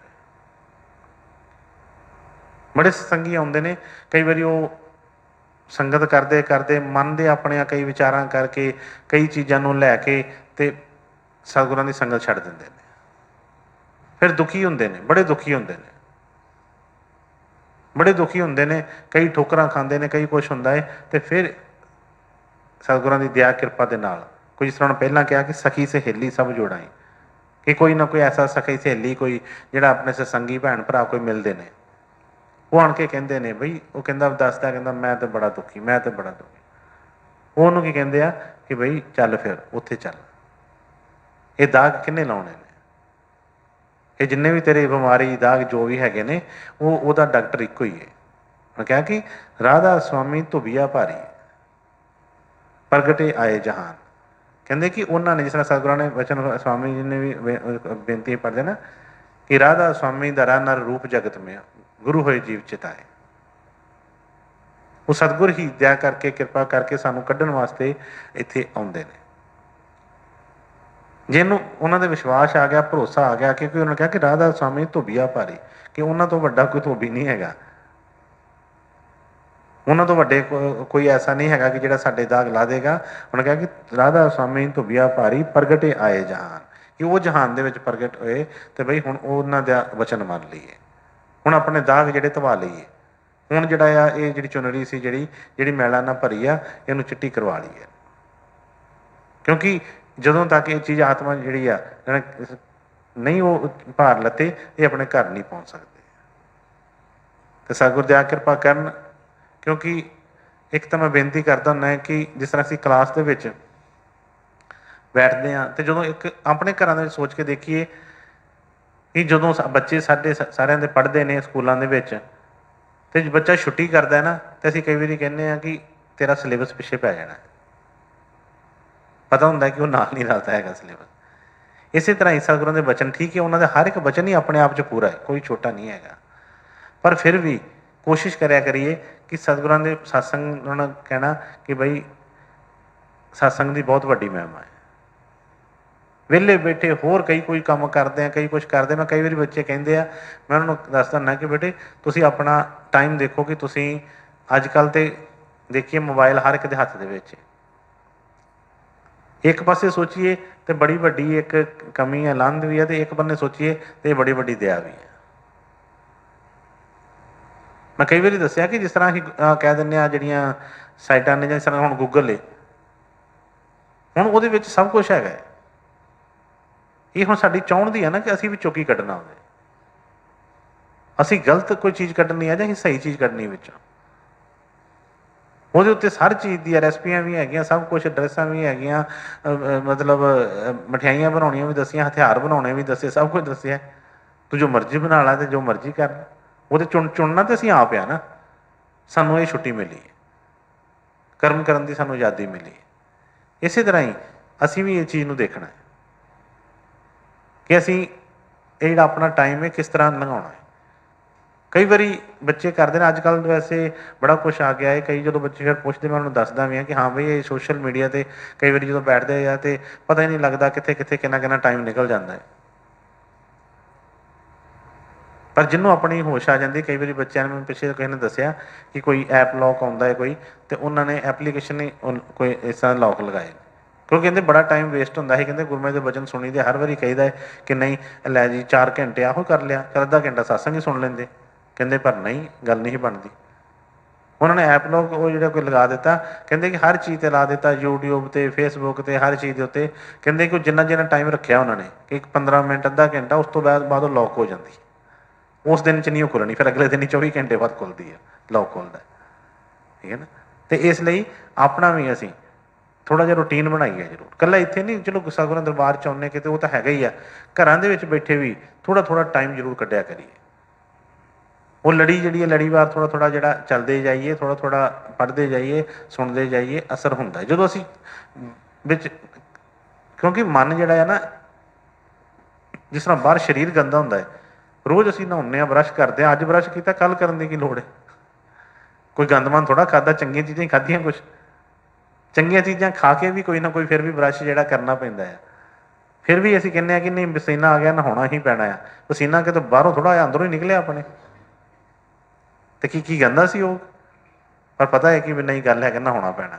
इसे तरह ही मन जिन्ना मर्जी चंगा, ਦੀਆਂ ਆਪਣੀਆਂ ਮੈਲਾਂ ਇੰਨੀਆਂ ਕਿ ਨੇ ਉਹਦਾ ਪਤਾ ਨਹੀਂ ਲੱਗਦਾ। ਇਹਨੇ ਬਾਹਰੋਂ ਨਹੀਂ, ਕਈ ਵਾਰੀ ਕਹਿੰਦਾ ਅਸੀਂ ਤੇ ਕੋਈ ਮਾੜੀ ਸੰਗਤ ਕਰਦੇ ਨਹੀਂ ਜੀ, ਅਸੀਂ ਤਾਂ ਘਰ ਹੀ ਰਹਿੰਦੇ ਹਾਂ, ਅਸੀਂ ਕਿਤੇ ਜਾਂਦੇ ਹੀ ਨਹੀਂ ਕਿਤੇ ਵੀ। ਇਹ ਕਿਤੇ ਨਾ ਜਾਵੇ, ਭਾਵੇਂ ਖੁੱਡ 'ਚ ਵੜ ਕੇ ਬਹਿ ਜੇ, ਕਿਸੇ 'ਚ ਚੱਲ ਜੇ, ਮਨ ਨੇ ਉੱਥੇ ਵੀ ਕੰਮ ਕਰਨਾ, ਮਨ ਨੇ ਨਹੀਂ ਖੜਾ ਛੱਡਣਾ ਇਹਦਾ।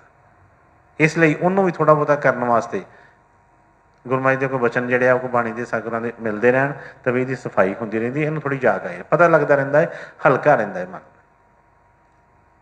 ਅਤੇ ਸਤਿਗੁਰ ਦਇਆ ਕਿਰਪਾ ਕਰਨ, ਸਭ ਨੂੰ ਭਗਤੀ ਪਿਆਰ ਬਖਸ਼ਣ, ਪ੍ਰੇਮ ਬਖਸ਼ਣ, ਕਿ ਅਸੀਂ ਉਹਨਾਂ ਦੇ ਰਸਤੇ 'ਤੇ ਚੱਲ ਸਕੀਏ ਸਾਰੇ। ਕਿਉਂਕਿ ਦੁਨੀਆ ਦੇ ਵਿੱਚ ਲੋੜ ਹੈ ਸਾਨੂੰ। ਇਕੱਲਾ ਇਹ ਨਹੀਂ ਕਿ ਪਰਮਾਰਥ ਵਾਸਤੇ, ਸਵਾਰਥ ਦੇ ਵਿੱਚ ਵੀ ਅਸੀਂ ਕਈ ਟੈਨਸ਼ਨਾਂ ਨਾਲ, ਸਭ ਕੁਛ ਹੁੰਦਿਆਂ ਹੋਇਆ ਵੀ ਟੈਨਸ਼ਨਾਂ ਪਾ ਛੱਡਦੇ ਹਾਂ। ਕਮ ਸੇ ਕਮ ਗੁਰੂ ਮਹਾਰਾਜ ਨੇ ਫਰਮਾਉਣਾ ਕਿ ਬਈ ਜ਼ਿੰਦਗੀ ਕੱਟਣ ਵਾਸਤੇ ਨਹੀਂ ਮਿਲੀ, ਜਿਉਣ ਵਾਸਤੇ ਮਿਲੀ ਹੈ। ਇਹਨੂੰ ਜੀ ਸਕੀਏ ਅਸੀਂ, ਅਤੇ ਜੀ ਵੀ ਹੋ ਸਕਦਾ ਹੈ ਕਿ ਜਿਹਨੂੰ ਕੋਈ ਸਤਿਗੁਰੂ ਮਿਲ ਗਏ, ਧੂਵੀਆ ਮਿਲ ਗਏ, ਜਿਹਨੇ ਇਹਦਾ ਭਾਰ ਹੌਲਾ ਕਰ ਦਿੱਤਾ। ਰਾਧਾ ਸੁਆਮੀ ਜੀ, ਰਾਧਾ ਸੁਆਮੀ। ਦੂਸਰਾ ਬੋਲੋ ਹੁਣ ਕਿਸੇ ਨੇ।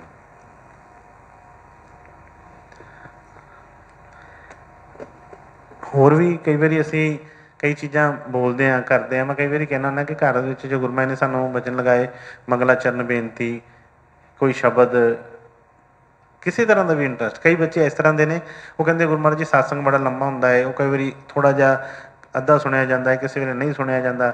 ਮੈਂ ਉਹਨੂੰ ਕਹਿੰਦਾ ਕਿ ਬੇਟੇ ਉਹ ਜਿਹੜੀਆਂ ਚੀਜ਼ਾਂ ਜ਼ਰੂਰੀ ਨੇ ਉਹ ਕਰਨੀਆਂ ਨੇ ਜ਼ਰੂਰ, ਪਰ ਫਿਰ ਵੀ ਨਾ ਵੀ ਹੋਵੇ ਕਿਸੇ ਵੇਲੇ ਕੋਈ ਸ਼ਬਦ ਸੁਣ ਲਵੋ। ਅੱਛਾ, ਕੋਈ ਹੋਰ ਵੀ ਤਾਂ ਗਾਣੇ ਕਈ ਵੰਨ ਸੁਵੰਨੇ ਸੁਣ, ਉਹਨਾਂ ਦਾ ਨਹੀਂ ਅਸਰ ਹੁੰਦਾ।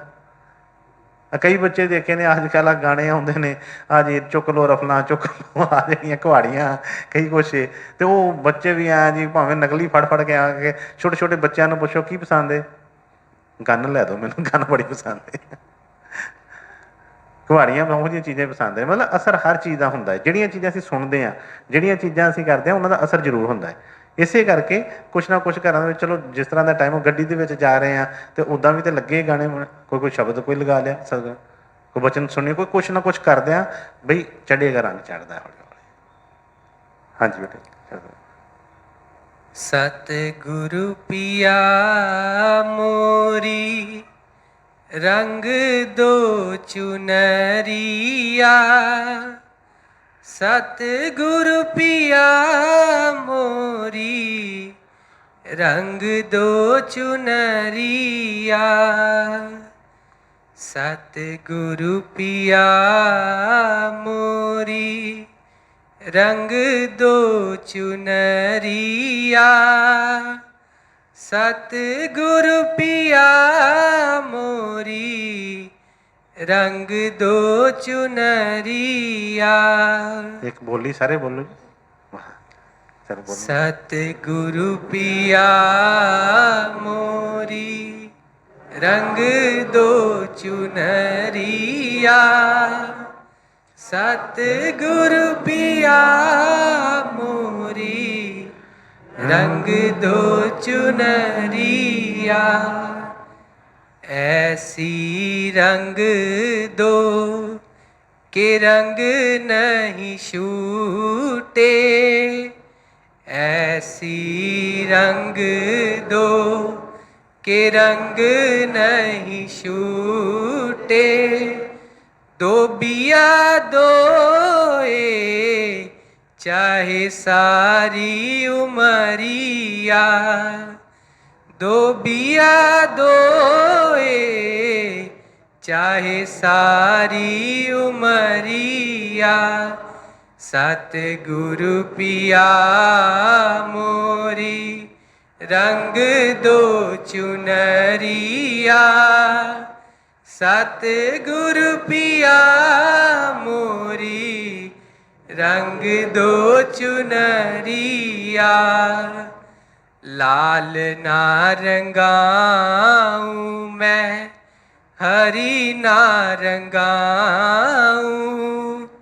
लाल ना रंगाऊं मैं, हरी ना रंगाऊं। ऐसी रंगो जैसे स्वामी की पगड़िया। ऐसी रंगो जैसे स्वामी की पगड़िया। सतगुरु पिया मोरी रंग दो चुनरिया। सतगुरु पिया मोरी रंग दो चुनरिया। बिना रंगाए मैं तो घर नहीं जाऊंगी। बिना रंगाए मैं तो घर नहीं जाऊंगी। बीत ही जाए चाहे सारी उमरिया। बीत ही जाए चाहे सारी उमरिया। सतगुरु पिया मोरी रंग दो चुनरिया। सतगुरु पिया मोरी रंग दो चुनरिया। मीरा के प्रभु गिरधर नागर। मीरा के प्रभु गिरधर नागर। प्रभु चरणन ने लागी नजरिया। प्रभु चरणन ने लागी नजरिया। सतगुरु पिया मोरी रंग दो चुनरिया। सतगुरु पिया मोरी रंग दो चुनरिया। ਰਾਧਾ ਸਵਾਮੀ ਰਾਧਾ ਸਵਾਮੀ। ਇਹ ਬੇਟੇ ਬੇਨਤੀ ਦੇ ਸ਼ਬਦ ਕੋਈ ਵੀ ਹੋਣ ਭਾਵੇਂ, ਹਰ ਇੱਕ ਸੰਤ ਮਹਾਤਮਾ ਨੇ ਆਪਣੇ ਸਤਿਗੁਰਾਂ ਦੀ ਖੁਸ਼ੀ ਵਾਸਤੇ, ਉਹਨਾਂ ਦੀ ਕਿਰਪਾ ਵਾਸਤੇ ਉਹਨਾਂ ਦੇ ਚਰਨਾਂ 'ਚ ਬੇਨਤੀ ਅਰਦਾਸ ਕੀਤੀ। ਬੇਨਤੀ ਅਰਦਾਸ ਉਹਨੂੰ ਕੁਛ ਵੀ ਹੈ, ਚਾਹੇ ਰਿਕਵੈਸਟ ਕਹਿ ਲਈਏ, ਬੇਨਤੀ ਕਹਿ ਲਈਏ, ਅਰਦਾਸ ਕਹਿ ਲਈਏ, ਜੋਦੜੀ ਕਹਿ ਲਈਏ, ਇਹ ਆਪਣੇ ਸਤਿਗੁਰਾਂ ਦੇ ਚਰਨਾਂ ਦੇ ਵਿੱਚ ਹੋਣੀ ਵੀ ਜ਼ਰੂਰ ਚਾਹੀਦੀ ਹੈ। ਕਿਉਂਕਿ ਕਈ ਵਾਰੀ ਦੱਸਿਆ ਹੈ ਕਿ ਜਿਹੜੀ ਚੀਜ਼ਾਂ ਬੜੀ ਬੜੀਆਂ ਮਿਹਨਤਾਂ ਦੇ ਨਾਲ ਨਹੀਂ ਮਿਲਦੀਆਂ, ਹਜ਼ਾਰਾਂ ਵਰਸ਼ਾਂ ਦੀ ਤਪੱਸਿਆ ਨਾਲ ਨਹੀਂ ਮਿਲਦੀਆਂ, ਉਹ ਸਾਨੂੰ ਬੇਨਤੀ ਅਰਦਾਸ ਦੇ ਨਾਲ ਹੀ ਉਹ ਚੀਜ਼ਾਂ ਜਿਹੜੀਆਂ ਪ੍ਰਾਪਤ ਹੋ ਜਾਂਦੀਆਂ। ਇਸ ਕਰਕੇ ਠੀਕ ਹੈ, ਸਤਿਗੁਰ ਦਇਆ ਕਰਨ, ਸੱਚੇ ਦਿਲੋਂ ਤੇ ਬੇਨਤੀ ਅਰਦਾਸ ਬੜੀ ਮੁਸ਼ਕਲ ਹੁੰਦੀ ਹੈ, ਪਰ ਫਿਰ ਵੀ ਕਰਦੇ ਰਹੀਏ। ਕਹਿੰਦੇ ਨਾ, ਕਰਤ ਕਰਤ ਅਭਿਆਸ ਕੇ ਜੜ ਮਤ ਹੋਤ ਸੁਜਾਨ, ਜਿਉਂ ਰਸਰੀ ਕੇ ਆਵਤ ਜਾਵਤ ਸਰ ਪੇ ਬੜੇ ਨਿਸ਼ਾਨ। ਕਦੀ ਨਾ ਕਦੀ ਤਾਂ ਹੋਏਗੀ, ਠੀਕ ਹੈ ਨਾ, ਕਿਉਂਕਿ ਮਨ ਦੀ ਕਈ ਵਾਰੀ ਦਸ਼ਾ ਇਸ ਤਰ੍ਹਾਂ ਦੀ ਹੁੰਦੀ ਹੈ। ਬੇਨਤੀ ਦੇ ਵਾਸਤੇ ਕੋਈ ਵੱਖਰੀ ਕੋਈ ਚੀਜ਼ ਨਹੀਂ ਹੈ। ਕਈ ਵਾਰੀ ਅਸੀਂ ਕਹਿੰਦੇ ਹਾਂ ਨਾ ਕਿ ਬਈ ਉਹ ਬੇਨਤੀ ਮੈਂ ਕੀਤੀ ਬੜੀ ਜਲਦੀ ਸੁਣੀ ਗਈ, ਆਹ ਸੁਣੀ ਨਹੀਂ ਗਈ। ਕਿਸੇ ਵੇਲੇ ਘਰ 'ਚ ਬੈਠਿਆਂ ਵੈਸੇ ਹੀ ਕੋਈ ਗੱਲ ਕਰਦੇ ਹਾਂ ਅਤੇ ਉਸੇ ਵੇਲੇ ਹੀ ਉਹ ਕੰਮ ਹੋ ਜਾਂਦਾ ਹੈ, ਅਤੇ ਕਿਸੇ ਵੇਲੇ ਕਿੰਨਾ ਕਿੰਨਾ ਚਿਰ ਲੱਗੇ ਰਹਿੰਦੇ, ਪੂਰਾ ਨਹੀਂ ਹੁੰਦਾ। ਉਹ ਸਮਾਂ ਹੁੰਦਾ ਹੈ। ਮਨ ਦੀ ਦਸ਼ਾ ਐਸੇ ਹੀ ਹੁੰਦੀ ਹੈ, ਇਕਾਗਰਤਾ ਹੁੰਦੀ ਹੈ। ਉਸ ਵੇਲੇ ਜਿਹੜੀ ਵੀ ਚੀਜ਼ ਉਹ ਕੀਤੀ ਜਾਂਦੀ ਹੈ ਉਹ ਹੋ ਜਾਂਦੀ ਹੈ। ਇਸ ਲਈ ਬੇਨਤੀ ਵਿੱਚ ਵੀ ਕੋਈ ਸ਼ਰਮ ਨਹੀਂ, ਕੋਈ ਕਿਸੇ ਤਰ੍ਹਾਂ ਦਾ ਝਾਕਾ ਨਹੀਂ। ਜਿਸ ਤਰ੍ਹਾਂ ਸ਼ਬਦ ਬੋਲਦੇ, ਮੈਂ ਕਈ ਵਾਰੀ ਕਹਿੰਦਾ ਹੈ ਕਿ ਹੁਣ ਕਈ ਵਾਰੀ ਡੀਜੇ ਡੂਜੇ ਲੱਗਾ ਹੋਵੇ ਹਾਂ ਕਿਤੇ, ਕਿਸੇ ਕੋਈ ਭਾਵੇਂ ਕੀ ਕਹਿੰਦੇ ਨਾ, ਭਾਵੇਂ ਕੋਈ ਲੱਤ ਹੀ ਟੁੱਟੀ ਹੋਵੇ ਕਿਸੇ ਦੀ, ਉਹ ਬੈਠਾ ਬੈਠਾ ਹੀ ਲੱਤ ਲਾਈ ਜਾਂਦਾ ਉੱਥੇ। ਹੋਰ ਨਹੀਂ ਚੱਲੂਗਾ, ਚੁਟਕੀਆਂ ਤੇ ਵਜਾਈ ਜਾਊਗਾ ਨਾ ਬੈਠਾ ਕੋਈ ਨਾ ਕੁਝ। ਅਤੇ ਉਹਦੇ ਵਿੱਚ ਵੀ ਤਾਂ ਅਸੀਂ ਸ਼ਾਮਲ ਹੁੰਦੇ ਹਾਂ, ਹਰ ਕੰਮ ਦੇ ਵਿੱਚ ਸ਼ਾਮਲ ਹੁੰਦੇ ਹਾਂ, ਠੀਕ ਹੈ ਨਾ। ਇਸੇ ਤਰ੍ਹਾਂ ਹੀ ਬਈ ਇਹਦੇ ਵਿੱਚ ਕੋਈ ਸਾਨੂੰ ਸ਼ਰਮ ਨਹੀਂ। ਬੇਨਤੀ ਮੰਗਲਾ ਚਰਨ ਕਰਦੇ ਹਾਂ, ਉਸ ਤਰ੍ਹਾਂ ਕੋਈ ਸ਼ਬਦ ਕੋਈ ਬੋਲਦੇ ਹਾਂ, ਅਤੇ ਬਈ ਉਹਦੇ ਵਿੱਚ ਸ਼ਾਮਲ ਹੋ, ਕਿਉਂਕਿ ਅਸੀਂ ਸਾਡੇ ਵਚਨ ਤਾਂ ਉਹਨਾਂ ਦੇ ਹੀ ਨੇ ਸਾਰੇ। ਸਾਡੇ ਕੋਲ ਤਾਂ ਉਹੋ ਜਿਹੇ ਵਚਨ ਨਹੀਂ ਸਾਨੂੰ ਆਉਂਦੇ, ਉਹ ਵੀ ਲੱਭਣੇ ਬੜੀ ਮੁਸ਼ਕਿਲ। ਉਹੋ ਜਿਹਾ ਕੋਈ ਭਾਵ ਬਣੇ, ਕੋਈ ਪਿਆਰ ਬਣੇ, ਅਤੇ ਫਿਰ ਹੀ ਉਹ ਕੋਈ ਗੱਲ ਬਣੇ। ਚਲੋ, ਉਹਨਾਂ ਨੇ ਸਾਨੂੰ ਜਿਹੜੀ ਬਖਸ਼ਿਸ਼ ਕੀਤੀ ਆ ਉਹਦੇ ਵਿੱਚ ਹੀ ਜਿਸ ਤਰ੍ਹਾਂ ਕਹਿੰਦੇ ਨਾਲ ਰਲ ਜਿਆ ਕਰੀਏ ਥੋੜ੍ਹੇ ਬਹੁਤੇ, ਹੈ ਨਾ। ਅਤੇ ਉਸ ਵੇਲੇ ਬੜੇ ਪਿਆਰ ਦੇ ਨਾਲ, ਸ਼ਰਧਾ ਨਾਲ ਕਰਕੇ ਦੇਖੀ। ਮੈਂ ਕਈ ਵਾਰੀ ਦੱਸਦਾ, ਕਈ ਬੱਚੇ ਆ ਉਹ ਦੱਸਦੇ ਨੇ, ਚਲੋ ਬਾਕੀ ਚੀਜ਼ਾਂ ਵੀ ਕਰਦੇ, ਸ਼ਬਦ ਦੀ ਵੀ ਗੱਲ ਨੂੰ ਕਈ ਬੱਚਿਆਂ ਨੂੰ ਕਈ ਵਾਰੀ ਕਹਿੰਦਾ ਕਿ ਬੇਟੇ ਤੁਸੀਂ ਘਰ ਸ਼ਬਦ ਬੋਲਿਆ ਕਰੋ, ਕਿਸੇ ਨੂੰ ਕਹੀਦਾ ਸੁਣਿਆ ਕਰੋ। ਉਹ ਦੱਸਦੇ ਨੇ ਕਿ ਹਾਂ ਬਈ ਸ਼ਬਦ ਸੁਣਦਿਆਂ ਵੀ, ਬੋਲਦਿਆਂ ਵੀ ਕਈ ਵਾਰੀ ਐਸੀ ਮਨ ਦੀ ਅਵਸਥਾ ਹੁੰਦੀ ਹੈ, ਕਿਉਂਕਿ ਜੁੜਿਆ ਹੁੰਦਾ ਉਸ ਵੇਲੇ। ਉਸ ਵੇਲੇ ਵੀ ਉਸ ਆਨੰਦ ਦੀ ਪ੍ਰਾਪਤੀ ਹੁੰਦੀ ਹੈ। ਤੇ ਜਦੋਂ ਵੀ ਇਸ ਤਰ੍ਹਾਂ ਦਾ ਕੋਈ ਬਣੇ ਤੇ ਬਈ ਬੇਨਤੀ ਕੋਈ ਵੀ ਹੈ, ਚਾਹੇ ਕੋਈ ਬੋਲਿਆ ਨਹੀਂ ਵੀ ਕਿਸੇ ਵੇਲੇ, ਵੈਸੇ ਤਾਂ ਜਦੋਂ ਇਕੱਠੇ ਬੈਠੇ ਸੰਗਤ ਦੇ ਵਿੱਚ ਤੇ ਸਾਰੇ ਨਾਲ ਬੋਲਿਆ ਕਰੀਏ, ਉਹ 'ਚ ਹਾਜ਼ਰੀ ਲਵਾਈਏ। ਕਿਸੇ ਵੇਲੇ ਕੋਈ ਐਸੀ ਵੀ ਹੋਵੇ ਕਿ ਉੱਦਾਂ ਵੀ ਸੁਣ ਰਹੇ ਆ ਤੇ ਬਈ ਚਾਹੇ ਅੰਦਰ ਵੀ ਜੁੜੋ ਉਹਦੇ ਨਾਲ। ਪਤਾ ਲੱਗਦਾ ਕਈ ਵਾਰੀ ਬੱਚੇ ਕਹਿੰਦੇ ਆ ਕਿ ਉਹੀ ਸ਼ਬਦ ਜਾਂ ਉਹੀ ਬੇਨਤੀ ਕਈ ਵਾਰੀ ਉਸ ਤਰ੍ਹਾਂ ਬੋਲਦੇ ਆ, ਪਤਾ ਨਹੀਂ ਲੱਗਦਾ। ਜਦੋਂ ਕਈ ਵਾਰੀ ਜੁੜ ਕੇ ਬੋਲਦੇ ਆ ਤਾਂ ਅੱਖਾਂ 'ਚ ਅੱਥਰੂ ਆਉਣੇ ਸ਼ੁਰੂ ਹੋ ਜਾਂਦੇ ਆ। ਹੈ ਉਹੀ ਹੈ। ਕਈ ਵਾਰੀ ਕਿੰਨੀ ਦੇਰ ਪੜ੍ਹੀ ਜਾਂਦੇ, ਕਵਿਤਾ ਵਾਂਗੂ ਪੜ੍ਹੀ ਜਾਂਦੇ ਆ, ਕੋਈ ਪਤਾ ਨਹੀਂ ਲੱਗਦਾ। ਜਦੋਂ ਵਾਕਈ ਸਮਝ ਕੇ ਕੱਲ੍ਹ ਦੀ ਸ਼ਾਇਦ ਕੋਈ ਬੱਚਾ ਆਇਆ ਸੀ ਤਾਂ ਉਹ ਵੀ ਕੋਈ ਇਹੋ ਬੇਟੇ ਗੱਲ ਕਰ ਰਹੇ ਸੀ ਕਿ ਅੱਜ ਜਿਸ ਬੇਨਤੀ ਪੜ੍ਹਦੇ ਹਾਂ ਕਿਸੇ ਵੇਲੇ ਨਹੀਂ ਉਸ ਚੀਜ਼ ਦਾ ਹੁੰਦਾ, ਅਤੇ ਜਦੋਂ ਫਿਰ ਕਿਸੇ ਵੇਲੇ ਸਮਝ ਲੱਗਦੀ, ਜਦੋਂ ਸਮਝ ਲੱਗ ਕੇ ਉਸ ਚੀਜ਼ ਦੇ ਵਿੱਚ ਅਸੀਂ ਅੰਦਰ ਤੱਕ ਚਲੇ ਜਾਂਦੇ ਹਾਂ ਅਤੇ ਫਿਰ ਉਹ ਆਪਣੇ ਆਪ ਹੀ ਮਨ ਦੀ ਤਨ ਦੀ ਦਸ਼ਾ ਬਦਲ ਜਾਂਦੀ ਹੈ। ਠੀਕ ਹੈ ਨਾ। ਅਤੇ ਇਸ ਲਈ ਹਰ ਵਾਰੀ ਕਹੀਦਾ ਹੈ ਕਿ ਜ਼ਰੂਰ ਉਹਦੇ ਵਿੱਚ ਜ਼ਰੂਰ ਸ਼ਾਮਲ ਹੋਇਆ ਕਿ ਰਾਧਾ ਸਵਾਮੀ ਜੀ।